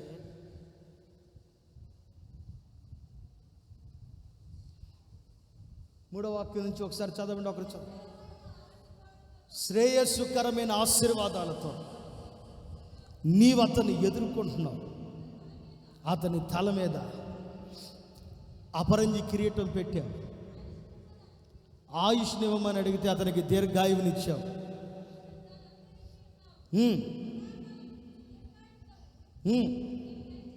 నీవు దయచేశావు. నీ రక్షణ వలన గొప్ప మహిమ కలిగింది. గౌరవ ప్రభావములను నీవు అతనికి ధరింపు చేశావు. నిత్యము ఆశీర్వాదములకు కారకుడుగా ఉండునట్లు నీవు అతన్ని నియమించావు. నిజంగా రేపొద్దున మనందరి కొరకు ఈ ఆశీర్వాదాలన్నీ ఎదురు చూస్తున్నాయి. ఈ ఆశీర్వాదాలన్నింటినీ మనం అనుభవించుదుము గాక. ఆమేన్. అంత మాత్రమే కాదు, నేను ఇంకా చెప్తాను. నాకు దశంభాగం ఇచ్చి కానుకలు ఇచ్చి కూడా నన్ను చాలామంది పోషిస్తున్నారు. ఈ మందిరంలో చాలామంది పోషిస్తూనే ఉన్నారు, వదిలిపెట్టక ఈ రోజుకి నన్ను పోషిస్తున్నారు. జ్యోతక్క ఉంది, వాళ్ళ భర్త గారు చనిపోయాడు, వెధవరాలు, ఆమె నన్ను పోషిస్తుంది. చంటక్క ఉంది, ఆమె పోషిస్తుంది. ఇంకా చాలామంది విశ్వాసులు కొంతమంది వారు ఉన్నారు, నన్ను పోషిస్తూ ఉన్నారు. నిజంగా ఈ పరిచర్య, ఈ సేవ జరిగిపోవడానికి గల కారణం కొందరు నమ్మకంగా దేవుని సన్నిధిలో ఉన్నారు. ఆ నమ్మకాన్ని బట్టే ఈ సేవ ఎక్కడ అవమానపరచబడకుండా జరుగుతుంది. ఇంకా మీరు నమ్మకంగా ఉండండి. నా ప్రభు మిమ్మల్ని ఆశీర్వదించునుగాక.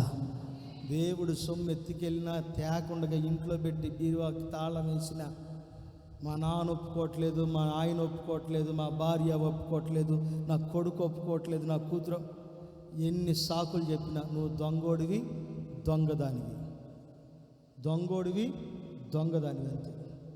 దేవుడి సొమ్ము దేవునికి తీసుకొచ్చి దేవుడి సొమ్ము దేవునికి అర్పించండి. నీకేమైనా ఉంటే కైసరివి దేవునికి నీకు కావలసినవి నువ్వు వాడుకో. 90 భాగాలు 99 భాగాలు నువ్వు తిను, ఒక భాగం మాత్రం దేవుడు తీసుకొచ్చి ఇచ్చి చూడు. నా ప్రభు నిన్ను ఆశీర్వదించును గాక. అందరు లేచి నిలబడండి, ఒక చిన్న ప్రార్థన చేసుకుందాం. స్తోత్రం స్తోత్రం స్తోత్రం స్తోత్రం. ఆయన ఆలోచనలను మిమ్ములను ప్రభు తోడుకుని వచ్చినందుకే స్తోత్రం చెప్పండి, చెప్పండి చెప్పండి. స్తోత్రం స్తోత్రం స్తోత్రం స్తోత్రం స్తోత్రం స్తోత్రం. ఎంతవరకు ఈ ఆరాధన మర్యాదగా క్రమముగా జరిగించుకున్న దేవునికి స్తోత్రం చెప్పండి, చెప్పండి. స్తోత్రం స్తోత్రం స్తోత్రం స్తోత్రం స్తోత్రం స్తోత్రం స్తోత్రం స్తోత్రం స్తోత్రం. ఆయన శరీరాన్ని ఆయన రక్తాన్ని పానం చేయబోచుండగా మనలందరినీ యోగ్యమైన మంచి మనస్సాక్షితో నింపునట్లుగా స్తోత్రం చెబుదాం. వాక్యమైన దేవుడు మనతో ఇంతవరకు మాట్లాడిన ప్రతి మాటను బట్టి స్తోత్రం చెబుదాం. ప్రార్థన. నా దేవా, నా ప్రభువా, నా యేసయ్యా, నీకే వందనాలు నాయనా. ఎంతోమందికి లేని ధన్యత నాయన ఈ దినం నీ మందిరంలో గడపడానికి మీరు ఇచ్చిన అవకాశాన్ని బట్టి వందనాలు యేసయ్యా. ప్రభువా, మా హృదయాలు తెరిసిన దేవుడివి, మా హృదయాలకి ఏది అవసరమో తెలిసిన దేవుడివి. వాక్యమై ఉన్న దేవా, ఈరోజు మీరు మాతో మాట్లాడిన ప్రతి మాటను బట్టి మీకే స్తోత్రమయ్యా, మీకే స్తోత్రమయ్యా, మీకే స్తోత్రమయ్యా. ప్రభువా, నేను నీకు తోడై ఉంటానని వాగ్దానం చేసిన దేవుడివి. నీ వెళ్ళు ప్రతి స్థలంలో నేను నిన్ను కాపాడుతానని చెప్పి నాయన, మరలా నేను ఈ దేశానికి రప్పిస్తానని యాకోబుకు వాగ్దానం చేసిన దేవుడు నాయన. నిజంగా నా తండ్రి ప్రభువా, నువ్వు మాకు ఎన్నో సందర్భాల్లో తోడుగా ఉన్నావు నాయన. మేమంత భక్తిపరులం కాదు, మేమంత విశ్వాసులం కాదు, కానీ మాకు తెలిసిన ఆ ప్రార్థనతోనే ప్రభువా నాకు తోడుగా ఉండాయని ప్రార్థన చేసుకున్నప్పుడు నాయన ఎంతగానో మాకు తోడుగా ఉన్న దేవుడు నాయన. వాక్యమైన దేవా, ఈరోజు మీరు మాతో సూటిగా మాట్లాడారయ్యా. నిజంగా శాశ్వతంగా దేవుడు తోడుగా ఉండాలంటే మేమేం చేయాలో నా తండ్రి ఈరోజు మాకు బోధించిన దేవుడు నాయన. ప్రభా నాయన, వచ్చిరా అని విశ్వాస భక్తితోనే ప్రార్థన చేస్తే అంత తోడుగున్న దేవుడు నాయన. వాక్యానుసారంగా ఈరోజు నా తండ్రి చెప్పిన మాటలు మా హృదయంలో నింపుకొని ప్రభువా అయా నీ తోడుని శాశ్వతంగా పొందుకునే భాగ్యాన్ని మాకు ప్రసాదించండి నాయనా. నేను నీకు తోడుగా ఉండటమే కాదు, దేశానికి మేము నేను రప్పించినప్పుడు నాయన ప్రభా అయా నా తండ్రి ప్రభా అయా నీకు కిరీటం ఇస్తానని చెప్పారు నాయన ప్రభా. నాయన ప్రభా నాయన, అంతేకాదు నాయన ప్రభా దీర్ఘాయువునిస్తానని చెప్పారు, గొప్ప మహిమతో నింపుతానని చెప్పారు, గౌరవనిస్తానని చెప్పారు, నిత్యమైన ఆశీర్వాదాన్ని నా తండ్రి ప్రభా ఇస్తానని వాగ్దానం చేసిన దేవుడు నాయన ప్రభా. ఆనందకరమైన దేశంలో నీవు వచ్చినప్పుడు అన్యజనులు సైతము నీవు ధన్యుడు అని చెప్తావని నా తండ్రి ప్రభా మీరు వాక్యంతో మాట్లాడి ఉన్నారు నాయన. అయితే నా తండ్రి మేము నా తండ్రి ప్రభా నైవేద్యము విషయంలో నమ్మకంగా ఉండాలని చెప్పారు నాయన ప్రభా. అయా నీ ఆజ్ఞలు నీ కట్టడలు నా తండ్రి మా హృదయంలో నింపుకొని వాటిని గైకొనాలని మాట్లాడిన దేవుడు నాయన. అయా నీ మందిరంలోకి నా తండ్రి, నీ ధనగారంలోకి నా తండ్రి దశం భాగమును తీసుకొచ్చి నింపమని చెప్పిన దేవుడు నాయన ప్రభా. ఇవన్నిట్లో మేము నమ్మకంగా ఉండటానికి సహాయం దయచేయండి. మా నోట మేము ఏ స్థితిగతిలో ఉన్నా కానీ ప్రభా నీకు నైవేద్యమైన బలి, స్తుతి బలి నా తండ్రి, ప్రార్థన బలి నా తండ్రి మా హృదయంలో ఉండటానికి సహాయం దయచేయండి. ఏ స్థితిలో ఉన్నా కానీ ప్రభా పాపము దగ్గరకు వచ్చిన నాయన, పాపుల మధ్య మేము నివసిస్తున్నప్పటికీ నాయన నీ ఆజ్ఞలను గైకొని భయపడటానికి సహాయం దయచేయండి ప్రభా. అయా నమ్మకంగా మాకు కలిగి ఉన్న దాంట్లో ప్రభా నీ కొరకు నిలబడగలిగిన భాగ్యమును ప్రసాదించండి. వాక్యమైన దేవా ఇవన్నీ మేము గైకొని శాశ్వతమైన నీ తోడుని మేము పొందుకోవడానికి సహాయం దయచేయండి. నీ దాసులను మరుగు చేసిన ఆయన వాక్యమైన దేవుడుగా నీవు ప్రతి మాటని అగ్నిగా మాట్లాడినందుకు మీకే స్తోత్రం స్తోత్రం స్తోత్రం యేసయ్యా అన్నను జ్ఞాపకం చేసుకోండి. ఈ వార పరిచర్యలో మీరు తోడుగా ఉండండి అయా. దూర ప్రాంతాలకు మీరు తీసుకువెళ్తున్నారు, ప్రతి ప్రాంతంలో నా తండ్రి అగ్ని అభిషేకంతో అన్నను మరుగు చేసి మీ మాటగా మాట్లాడి నా తండ్రి మీ ప్రజల్ని మీరు ఆశీర్వదించండి. అన్నకు కావాల్సిన మంచి బలమును, శక్తిని, ఆరోగ్యమును ప్రసాదించండి. అంతేకాదు నాయనా ఈ ప్రాముఖ్యమైన సమయంలో ఈ మొదటి ఆదివారం నాయనా అయా పరిశుద్ధ నా తండ్రి ప్రభా బల్లారాధనకి సిద్ధపడొచ్చాం నాయనా. ఇంకా ఎవరైనా సరే నా తండ్రి అయోగ్యతతో నా తండ్రి మీకు దూరం అయిపోతున్నారేమో అయా, మేము అర్హులము కాదని ప్రభా అయా నీ శరీరం నీ రక్తం తాగడానికి నా తండ్రి ప్రభా వెనక పడిపోతున్నారేమో. ఇంకొంచెం సమయం ఉంది కదా నాయన, ఈ సమయం నా తండ్రి ప్రతి వారిని మీరు పరిశుద్ధపరచండి. ప్రతి వారు చేసే ప్రార్థన మానక ఆలకించండి స్వామి. అందరం పరిశుద్ధంగా నా తండ్రి నీ బలలో చేయవేయడానికి సహాయం దయచేయమని చిన్న ప్రార్థన రాజ్యంలో జ్ఞాపకం చేసుకోమని యేసయ్య నామమున అడిగి వేడుకుంటున్నాం తండ్రి. ఆమేన్ ఆమేన్ ఆమేన్. హల్లెలూయా.